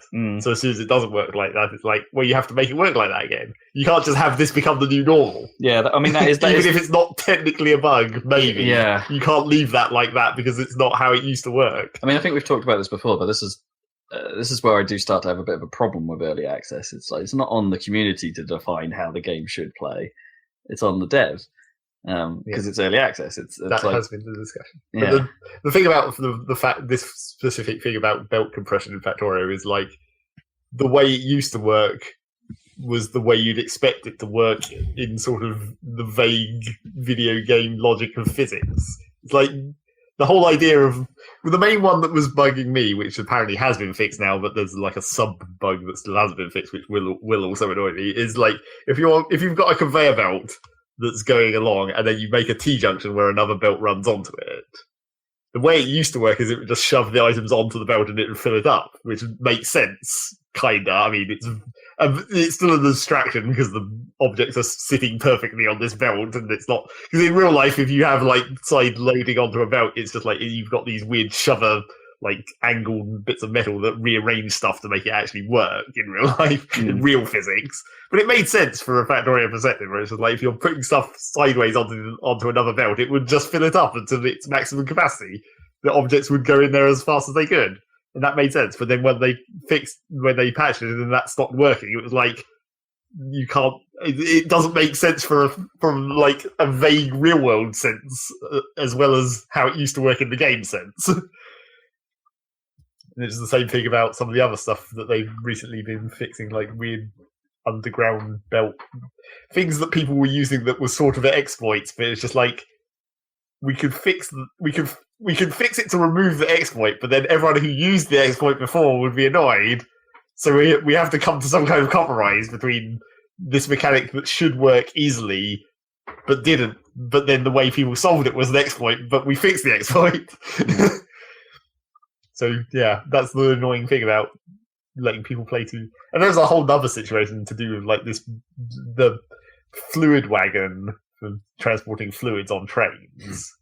It got something about that sounds fluid wagon. So disgusting to me. My fluid wagon. It got introduced not that long ago in the grand scheme of Factorio, I guess.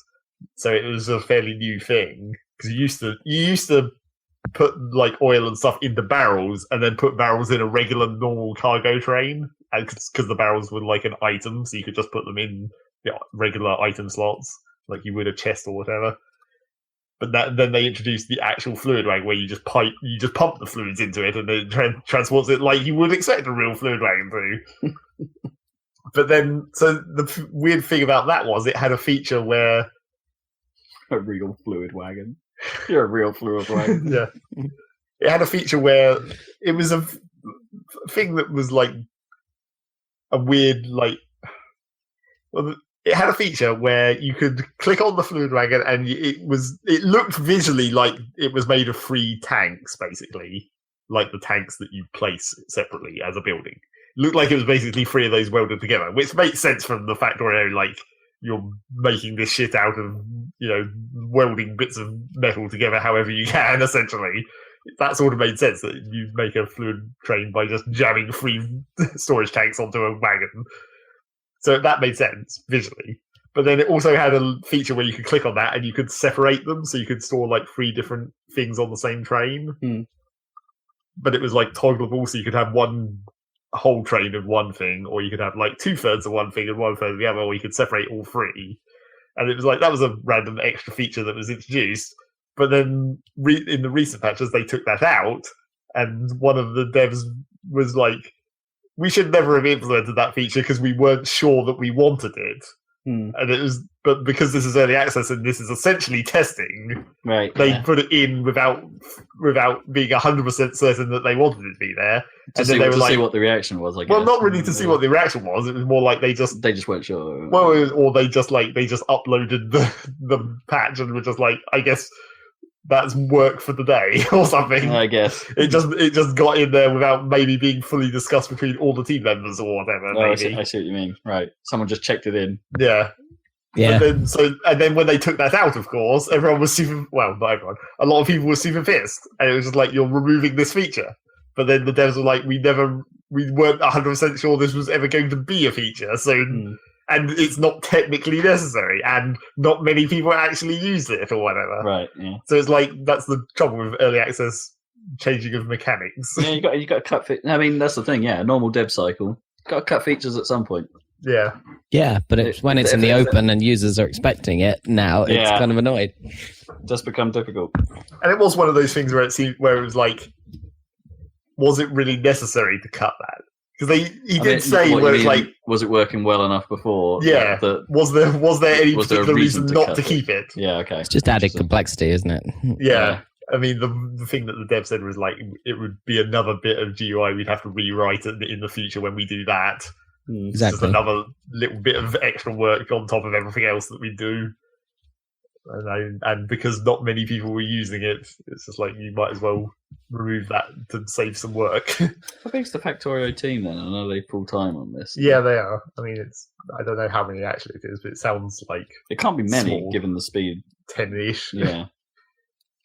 10? That's still more than I was expecting, to be honest. Well, they definitely have specific people doing like a at graphics least 2 guy. artists. Right, yeah, it's not like 10 not coders. just 10 programmers. Yeah, okay. That makes more sense. So yeah, there's that. I'm still waiting for that patch. So what I've actually played, well, the first thing I actually played was just like, in this waiting for patch situation, I was just like, I don't know what to do, so I just went into Terraria for some reason. Okay. So I can always play some more Terraria. An old faithful, yeah. Or play Terraria again, I guess, because going back to an old world would be kind of weird. Although, I've played the start of that game so many times, it's very automatic, where it's like, I know exactly what I need, where I'm like, if I go to this place, I have to find this one specific item, and then that'll let me get the equipment that I actually want, I guess. Do things in a certain order. Go to the Sky Islands and get the items from there, so you can negate full damage and double jump. Get the rocket boots, so you can move fast. All the standard stuff.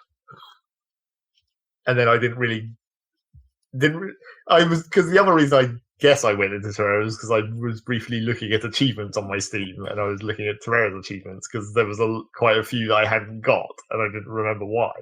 I went to look at it, and it was all stuff from like what I guess you'd call the end game content, like the hardest events and bosses that I never got round to. I never got around to doing solo, and we got close to doing some of them in the multiplayer that I played at some point. But I don't think you never actually pulled it off.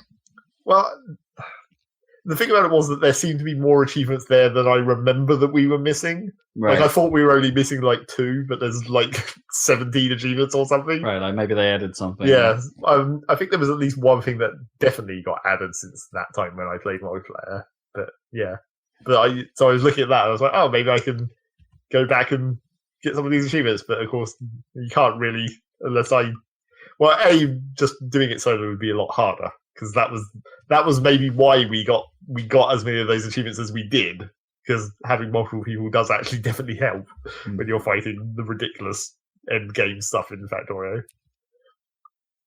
So yeah, I couldn't actually I got one more achievement, but it was a achievement for like progress of something. It was like doing the little fishing quests, the daily fishing quests. And that was just like, those are easy, but I just hadn't done enough of them. So I got that achievement. So that's at least one more. Any news on Terraria 2? No. Or not that I've heard, I guess. And the other mysterious Terraria game that's still, again, not any news about that either. Oh, yeah. Where did Starbound get to? I mean, that. I mean, at version 1, right? Yeah, ages ago. There was I think there was a blog post in like October maybe, where they talked about what they would do, what they were working on for the next patch, because they're still post-release trying to put more stuff in it.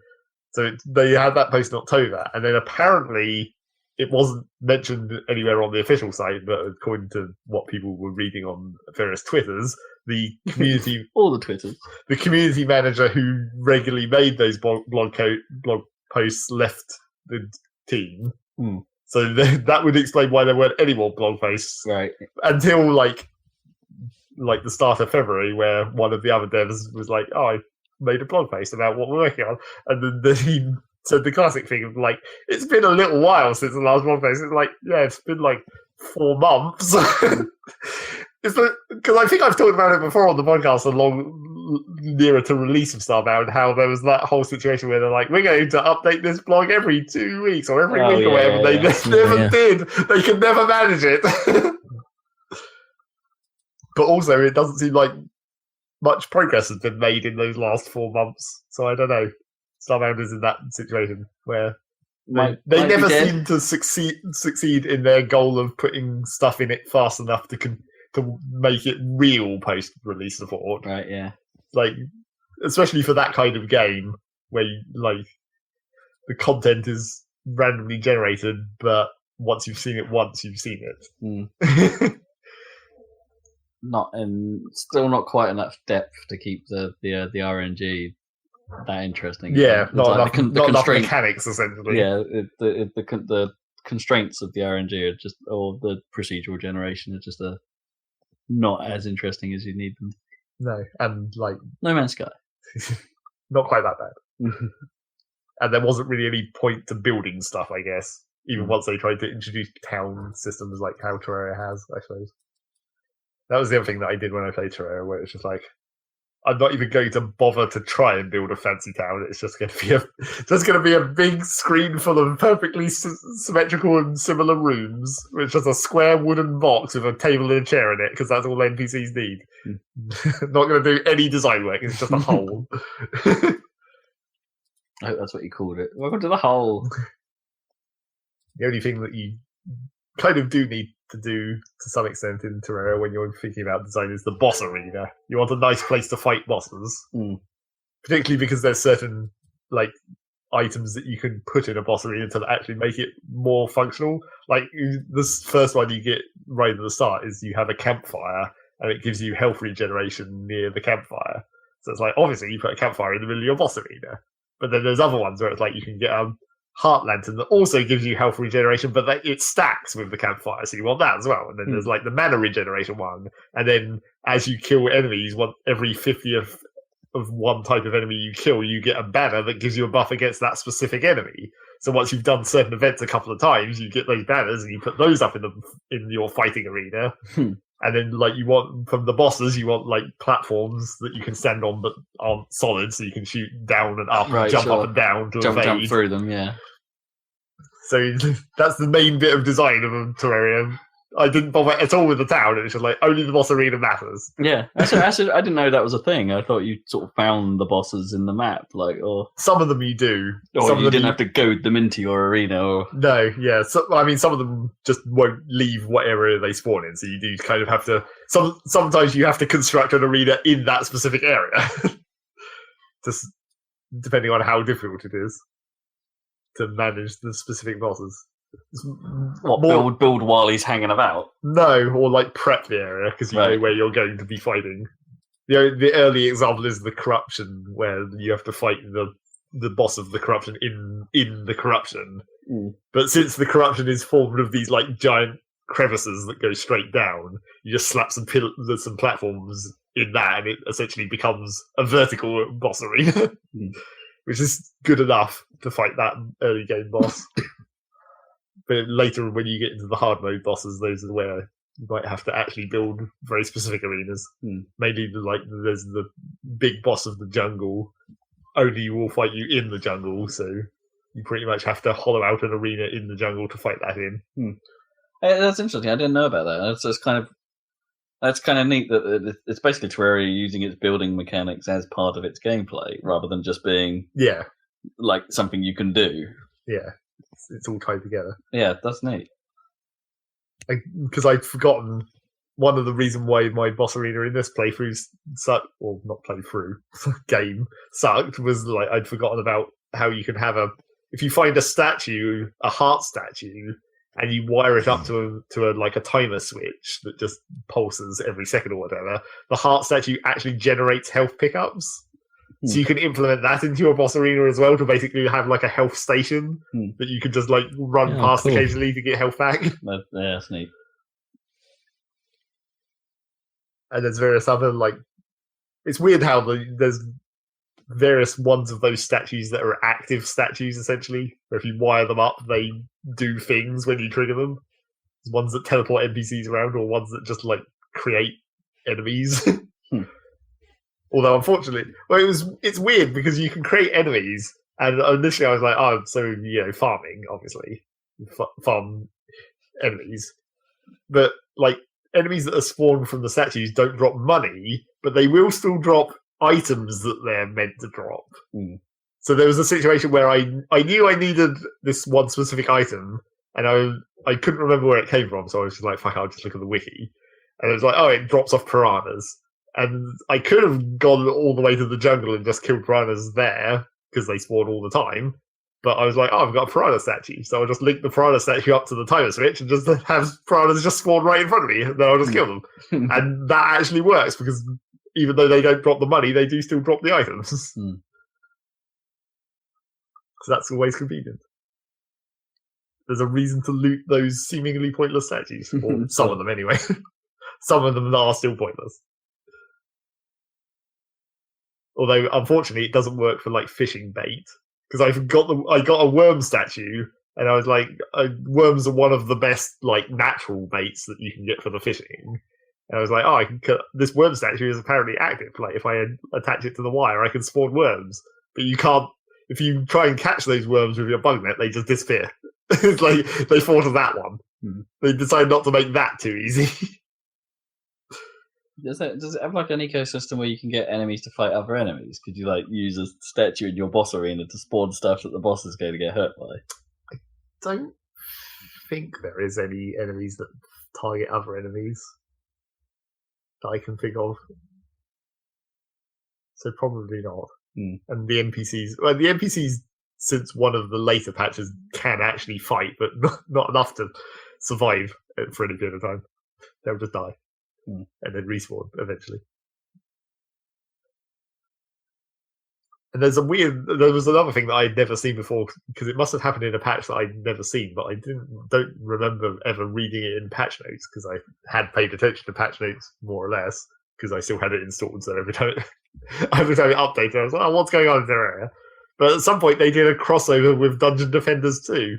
Oh, really? Where like there's a mini tower defense thing built into Terraria, where you can build a little tower and then like have spawn waves of enemies based on the Dungeon Defenders enemies. Because of course those, I guess. Well, because they've done it with Fortnite as well. Like, I mean, you say of course there is, but like that's another one. It's not as bad as Gordon Freeman in Final Fantasy 15, but it's just like, when was that deal made?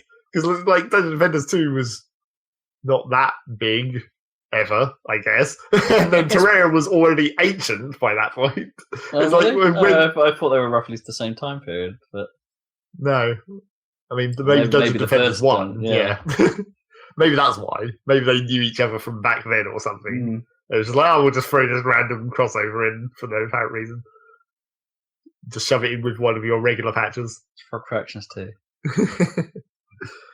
So there was that, and then the other thing, which is marginally more new, I guess, is that I finally, after all this time, managed to get people together to play Astroneer. I've been holding off for so long because I was like, I don't want to play this by myself. I want to play this. I specifically got this game with someone in order to play it together. It's like, oh, we finally managed to summon up the time, effort, and I guess we were waiting for some more patches, I suppose, because it's still technically in alpha. But yeah, finally got around to doing that.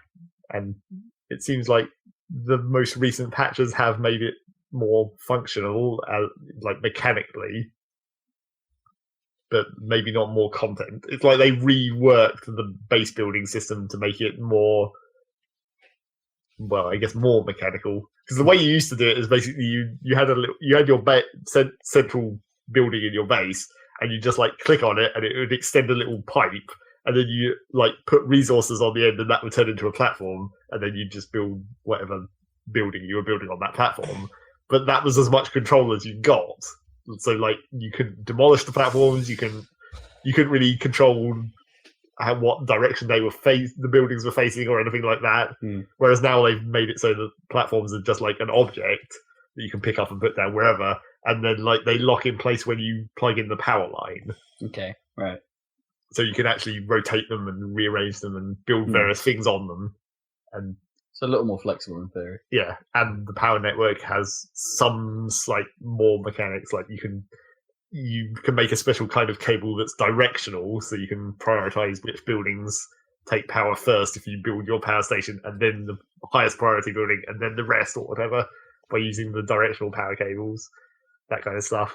And then the power system got updated to be continuous, I suppose.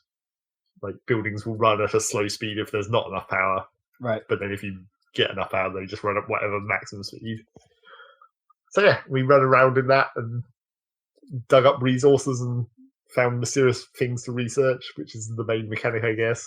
Research stuff, get the research points, unlock the tech tree. But then that's where you see, like, there's not really that much to it. This tech tree doesn't seem very big. And it also seems like the peak of the tech tree is like the shuttles to go between planets, but then what is the point of going between planets if you've already finished the tech tree? That seems to be where the content of the game isn't finished yet. Other things you can discover, like you suddenly research another tree. Well, maybe. I guess we don't know yet specifically. Is it No Man's Sky, but with like each planet is a slightly different tree and a slightly different way to progress? So I would have thought get a shuffle and then go elsewhere and then do it again. It sounds like the only real difference between the planets at the moment is like the proportions of different resources that spawn, supposedly. Like if you forget to bring enough of one resource to a new planet, you might be kind of screwed. We'll see about that, I guess. Presuming we find more time to play it some more. Still sounds like it's very early. It's kinda. It seems a lot like it's a lot more stable and functional, and like the mechanics that are there work than it used to be.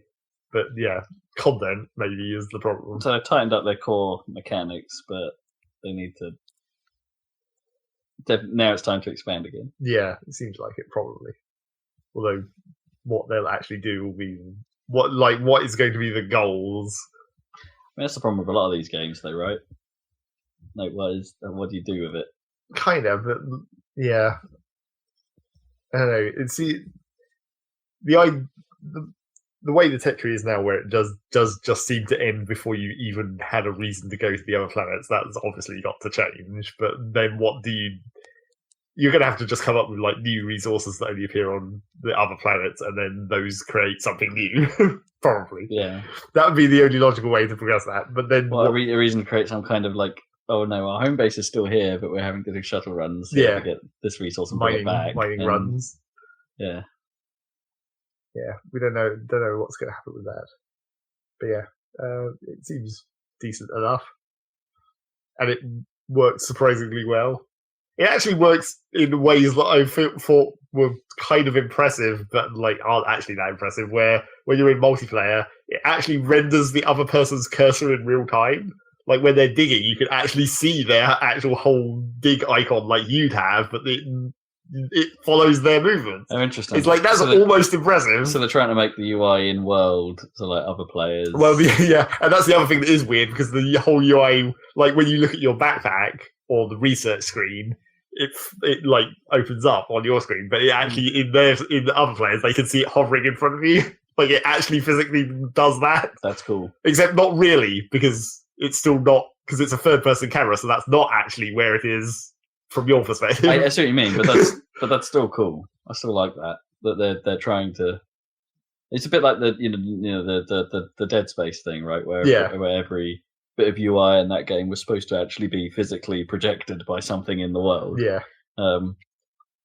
But when you put multiplayer on top of that, it's like that's a little bit tricky to pull off. Yeah. But I was surprised at how well that, like, the cursor showed up. Like, it didn't even look laggy, really, which Right. is what I would have expected from an alpha early access indie game. Sure. Because they always manage to do something like that. Like Space Engineers in multiplayer.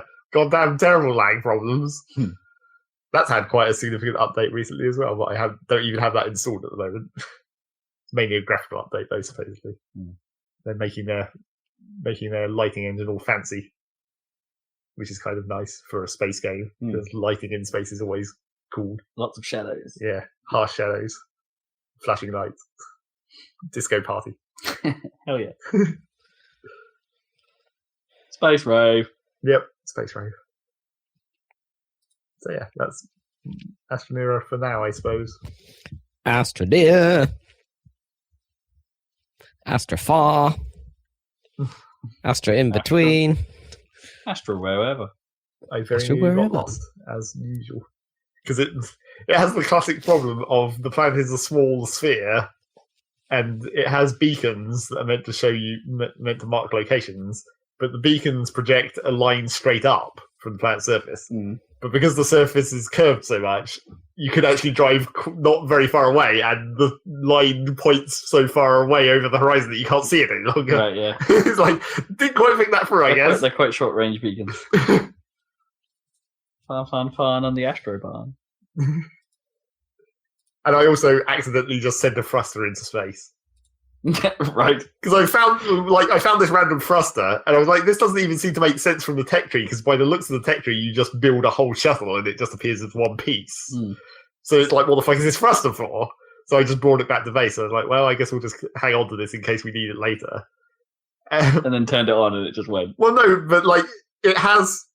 So the stuff in Astroneer is like, it's quite a nice design, but like everything has attachment points, and like different numbers of points signify different sizes of attachment, essentially.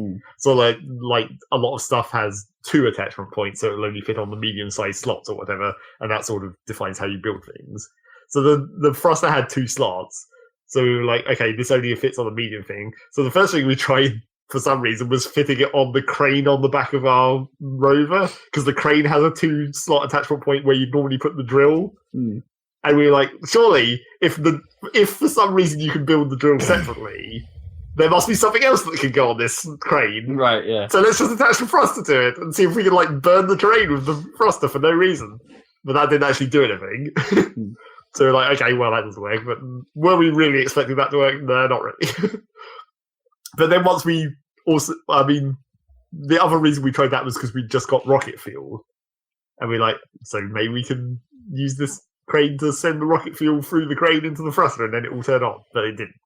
But then what I later discovered, because I was looking more closely at the thruster, was like the thruster also has single attachment points, but they're like on the sides where you wouldn't necessarily expect them to be because of the way everything else is designed. You wouldn't necessarily recognize them as attachment points immediately. I was like, oh, those do look kind of like attachment points. Oh, look, stuff does seem to want to attach there. So I was like, okay, I'll take this rocket fuel canister and I'll put it on one of those attachment points. And I did that, and the rocket just goes whoosh straight into space. I was like, oh, I guess that does work. All too well. It just turned itself on, like, yeah. The moment you attached the fuel to it, it just went straight up. And I was like, oh, well, okay then. But then, like, what is the point of that even? Why can you even do that? Why does this thruster exist in the first place? And why can you just fire it straight into space? What if I detach, like, a seat on top of the thruster and then attach rocket fuel on it while I was sitting in the seat? Hell yeah. That's got to be tried. Yeah, I'm thinking, well, the trouble is it never came back down. Of course. So I was like, that's a problem. But I think we have at least one more, but I don't know if we have 2 more. If we still have 2 more hidden somewhere in the caves, because I remember finding at least 1 more. If we still have 2, we can probably waste another one on a fire us into space technique. But otherwise, we probably might want to save it just in case it's important. You just found like a fully featured thruster, like you didn't have to build it or anything. It's just one there in a loot cave. Yeah. Okay. I mean, it's not. It is just like literally just looks like an engine nozzle and then 2 attachment points. It's like, what is that for? Don't know. Fire stuff into space. Garbage cannon. Well, maybe. Or maybe the thing I don't know about Astroneer at all, because I've never seen it and we've never got this far in the game, is what the going into space mechanics are like. Like, how do you transfer between two planets? Is it just like a menu that pops up when you get into space? Is it, or does someone have to fly it? Yeah, or is it manually piloted? Because you could theoretically imagine that these thrusters might just be a way to send cargo. Like, if you just attach the thruster to a platform and then just attach stuff to the platform and then just fire it into space, could that just be a way to transfer large quantities of stuff? I wonder if you go to a planet later on and you'll just find this thruster. One singular thruster. Like, burning into the planet. It's just... Well, presumably the fuel run out at some point. So yeah, we'll see about that. See how that mechanic actually works, assuming we get that far. Which we should, because there's not really that much content to get through, I guess. And that's that. And that's pretty much it, I guess. I'm just waiting for those patches. Give me those patches. Patch hungry. And then apparently next podcast I'll be talking about Into the Breach, I suppose. Into the Breach it shall be. Once more. Into the Breach. Into the Breach. Yeah. Cool. Games. You finished Mass Effect yet? No, I played the Quarian bits, so that was good. The trial thing, Tally's trial. That was pretty cool. I like it when it's like, some of them are just like Star Trek episodes, basically. Like, mainly like the moral choice stuff, like, or not dilemma stuff for the whole civilization, right? So, like, for example, the Quarians, it's like the Geth, right? Like, what should we do about the Geth, or were we right to create them, or whatever it was, or should we destroy them? Should we, etc., etc. And then the other classic one is genophage. These are very Star Trek-y things, and you could talk for ages about whether it's right to leave the Geth alone or whatever. And in this one, it's like it's Tally's on trial, but you talk to like all of the kind of Quarian generals, and they all have different ideas about what to do. And that's kind of cool. It doesn't necessarily even resolve at that point, because the bit with Legion later. Yeah, later on. Yeah, exactly. So that's kind of pre-Legion stuff. Although apparently I realized afterwards that it's possible to get Legion and then go to that, which would be interesting. But I didn't do that. I suppose that would be interesting. Yeah. How does that play differently? Yeah, because that would be a bit weird, because the whole Tally's on trial for bringing like Geth technology that could potentially be activated back to the migrant fleet, and then you just show up with a full-on Geth wandering around the ship. Hi. Yeah. So anyway, kind of interesting. Yeah, so that's cool. But I'm still taking that one thing at a time. What else? Been playing. Went back to Mario, doing some. I realised I'd never actually been to the Cat Kingdom at all, Oh, right, go back to it. Yeah. Like, so I didn't have a single like purple coin or anything from the Cat Kingdom somehow. So I keep thinking you're saying Cat Kingdom, and I'm a bit disappointed that it's not. Cap Kingdom. I really wish there was a Cat Kingdom, and then like Cat Mario was back in non-pixelated form. So I was finding all the moons in the Cascade Kingdom, and that bombastic music gets quite annoying after a while in the Cascade Kingdom. Yes, this is a bit epic. It's a bit too epic. Well, I think it worked at like the start of the game, right? Yeah, it does. But after that, my journey. But it's a bit much for like wandering around trying to find moons. Yeah. Fortunately, it's not one of the easier it's not areas very big. to max out the moons. Yeah, it's not too bad. Managed to find them. So cool. So it'll be back to New Donk City shortly, I imagine, and find all those crazy extra moons. Yeah, I think I've hidden that. Do a way. shit ton of jump rope. Yep. Yeah. Oh man, that was tricky. I think I did the was it the 100 or whatever it is, the second moon. Yeah. Yeah, I did manage that, but boy, that took me a while. It's not as bad as the volleyball though. Oh man, I'm dreading that actually. Because I couldn't do that the first time. Yeah, it was difficult to even get the regular one, and then the 100 hit version. Yeah, I haven't done that. You have to like throw your cap mostly, right? It's mostly about aiming your cap, really, which I'm not very good at, to be honest. So that'll be interesting. It is. Things that rely on cap aim are sometimes some of the weakest stuff in that game. Actually, it's just a little. It requires. So there are moments where it feels like it requires an accuracy you don't have. That's why it has the homing. Yeah, I guess. Just wiggle it some more. Just jiggle yourself every shot. Yeah, so there's that. I'm not actually sure what I'm going to play next after I do these things. But thinking again about... Sorry, what? Get another game on the Switch. On the Switch. Well, I got Mario Kart, so I'm playing a bit of that. Yeah. For practice, so I can play with friends. Maybe you should play Bayonetta 2? Maybe. When's that out? Is that out? It's out, I think, yeah. Really? Yeah. Huh. Missed that one. Yeah, maybe. I don't know. It's good. Real good. Well, I'm thinking again about a PlayStation, given that Red Dead is definitely happening eventually. I was actually a little bit tempted this week. I don't really know where it's come from, but this week I suddenly had that pang of maybe I should pick up an X. Right. Oh, really? I don't really know why. Upgrade your Xbox. They got you. Yeah. Well, the thing is, there's quite a few games as we discussed, on the PlayStation now. Like I could probably, I'd never played Shadow of the Colossus, so I could even break out that remaster. Yeah, and it's got an indie library of some weird and wonderful stuff that might come up on PS Plus, or if you go that way, or like so actually got some. Well, those Housemarque games are probably worth having a look at, things like that. Because I don't think I'm going to be. I'm going to be upgrading my PC, really, for a while. Well, I think it's going to be a console period. Until that GPU market dies down, it's a bad time for it. I don't really. It would be quite a big deal I'd have to replace my PC basically at this point, and I can't really be bothered.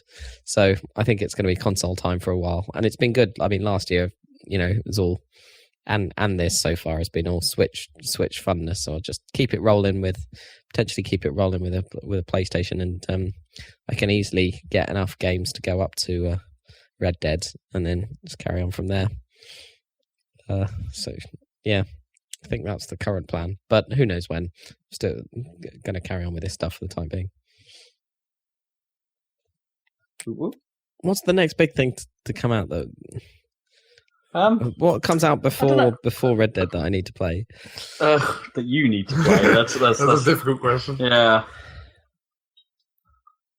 Yeah, that is difficult. I did have something in mind actually the other day that I thought, that might be a down game, but I can't remember it now. Pokemon on the Switch. That was somehow managed to come out before Red Dead. Yeah. I don't think so. That's going to be delayed a year, just like Red Dead, I reckon. Yeah, at least. Or not even delayed. It just won't actually have even had a release date, because it doesn't. I mean, we've got Final Fantasy 15 in a week. That's open world. I don't play Final Fantasy games. What? It's an open world game. I've got to play the Naughty Dog games, really. That's the main thing. Uncharted, Last of Us. Last of Us is worth a playthrough, even if I don't think the gameplay is its strong point. But the story stuff is great. I still want to play the PS4 Uncharted games. That's my big thing.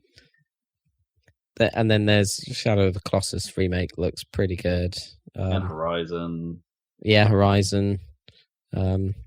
Could play Witcher 3 on the PlayStation 4 if I had the time and inclination. I think your PC is probably the best place to play that. Is it though? Is it going to look as good as the PS4? I think your machine will still outstrip it. Oh, my headphones are Witcher 3 is kind of, not new, I guess.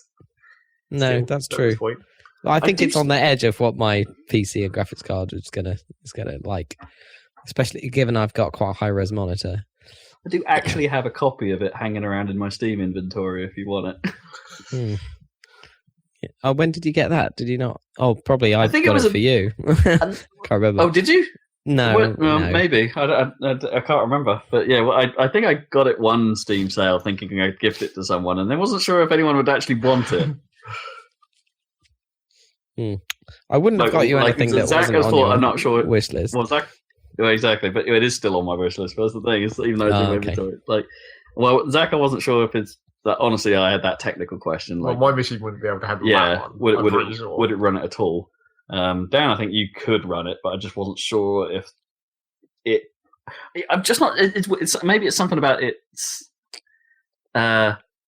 Skyriminess, I guess, and it's in that sort of fantasy setting that I didn't. Maybe that wouldn't gel, something like that. Yeah, I just had a feeling that Witcher might not have been your thing for some reason. But what, me? Yeah, I don't quite know why. I like Skyrim. I mean, I played quite a lot of Skyrim at the time. It's quite a long time ago, though. I didn't like carry on playing it like madmen, but if you get an Xbox, I've got a random copy of Fallout 4 behind me. I don't. Yeah, I noticed that last week. I was like, why the hell does Rob have an Xbox copy of Fallout 4? Kippers is what. Well, that's what I guessed. But Yeah. Then the question becomes, why did he buy you that copy of Fallout? I mean, that is a question. I mean, what? I probably will play it. Now I've got it. Well, yes, that is what you do with games. now I've got it. I must try it. Yeah. Cool. Well, that's me, and that's us then, I guess, for this podcast. I think. Yes, Yeah. Any more? No, not really. I'm trying to think what I'm actually going to do the next. I haven't actually bought a game for a while. Is what I was thinking to myself the other day. It's like I'm like, but then I'm not quite sure. Do I go in on something on Switch because I might be running out of my Switch library? Well, like I've still got loads of Mario left to do. In fairness, on there, and Splatoon's still keeping me entertained. So, and you still need to steal someone's cartridge of Zelda at some point. Yeah. At some point, I need your copy of Zelda. Then, or just buy another one or something like that. But then, Final Fantasy 15 is coming out next week, and I'm still pretty interested in that. I did think about maybe I should play a fighting game again, something like that. Like fight. Yeah, get myself a copy of Tekken, something like that. Not Dragon Ball. But then I remember, Dragon Ball does seem real cool as well. but then that would be one of those games that you and I would probably only play a couple of times, and it'll be best if we don't play it extensively. Yeah, exactly. But then Soul Calibur 6 is coming out later this year, so I'll probably end up waiting for that. There's stuff on the horizon, but just don't know at this point in time. I don't think I'd like my usual I'll just get a deal when there's a deal on, and I've got so much backlog stuff. Well, yes, it's like you don't actually need to buy any games. No, but but there are times because I don't do it very often. It's like when a new release comes out that I actually buy on day one. That does feel like an event now. Yeah, exactly. Because I don't do it very often. Yeah. Sonic Mania, I suppose, was the last one. Thinking about it, it's a good one. Yeah. Sea of Thieves. Sorry, Sea of Thieves. There is that. Sea of Thieves. I'm probably going to go in for that. Yeah. On what PC? I don't. Well, here's the thing. I don't know if I might. Going to play this on PC. Are you going to get it, Zach? We should sail a pirate ship. I reckon we should. I mean, we should, but that's an organisational situation. Yeah. It is going to be tricky for us to organise, but because we've had that problem before. But I'm not 100% sure whether the persistence thing is going to be too much of an issue in this. When no one really knows how it plays out long term. I mean, that is the major thing that worries me about just buying. I mean, not going to pre-order it or anything, but even buying it early on in its release, it seems like you need to find out what that game actually is because no one really knows. Yeah. Well, I think Kips to give you some hint, I think Kips and Jam are going to go in on Xbox because Kips has an X, so of course he is. But I do have some Game Pass stuff, like Xbox Game Pass months. So you can at the very least get in temporarily. Yeah, I will trial that Game Pass experience and. Might play that and then maybe play some Gears of War 4 because that's there. The get that for free plan. Exactly. On Gears of War 4, for obvious reasons. Absolutely. Just work my way through those, and So in terms of podcastiness, it sort of cuts through a number of things. I get to see what that Game Pass experience is like. I get to see if it's gypped in the way that some games apparently are and will actually work on PC, even though the service is only supposed to work on Xbox. Fingers crossed, guys. Fingers crossed. and then that's me for a while, I think. But Sea of Thieves, get hype. Sea of Thieves, get maybe hype. We'll do a video. I expect from the little I've played and from the slightly more that Kippers has played, being in some sort of beta program. I think you've got to play a bit more of that. the hype is high. Coolio. Yeah, we'll tell you all about that when we're playing that, if we play that, depending on the platform. Cool. Well, if you guys go in, I will get the PC version, right? Like, there'll be actually, what I'll do is I'll just have to get the Xbox digital version, and then I'll have both. Yeah, sweet, cool. Any videos up on the YouTube channel? Eets Munchies went up again over the last couple of days because I had to re-upload it because the audio sync was a nightmare. We've got, of all things, Super Buster Move to come next. Woo! Super Buster Move. Check that one out when it comes up. And I really need to get round to uploading the last episode of Focus Magnum because I keep forgetting. And your magnum opus will be complete. I was going to argue if you're like going to do now Factorio's like patch numbers going up, you're going to have to do some revisit videos. Well, for your yeah, I was thinking about that, but then that's the situation of like I have to come up with a better way to record that. Right. And a more efficient, streamlined way of recording. Well, I mean, that. Can you prepare ways of showing like what the changes are and things like that? Okay, here's what's changed. You don't want to do a change log video. Enough people already do those. I guess you need to come up with something interesting to build, or just trim a lot of stuff out. I guess I don't know, or go into mods. I could do a mod video. Yeah, that could be interesting. Cool. Check those out. And we'll catch you for another Saladcast in a couple of weeks.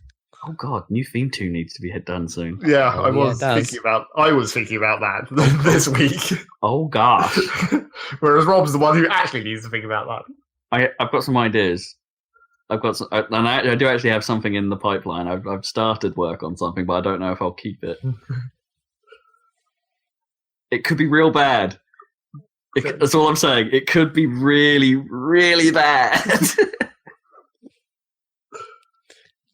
Well, look forward to having your ears destroyed every time you go to turn on our podcast for another year. I don't know about destroyed, just embarrassed. Embarrass your ears. Yeah. Yeah. Look forward to that, and we'll catch you next time.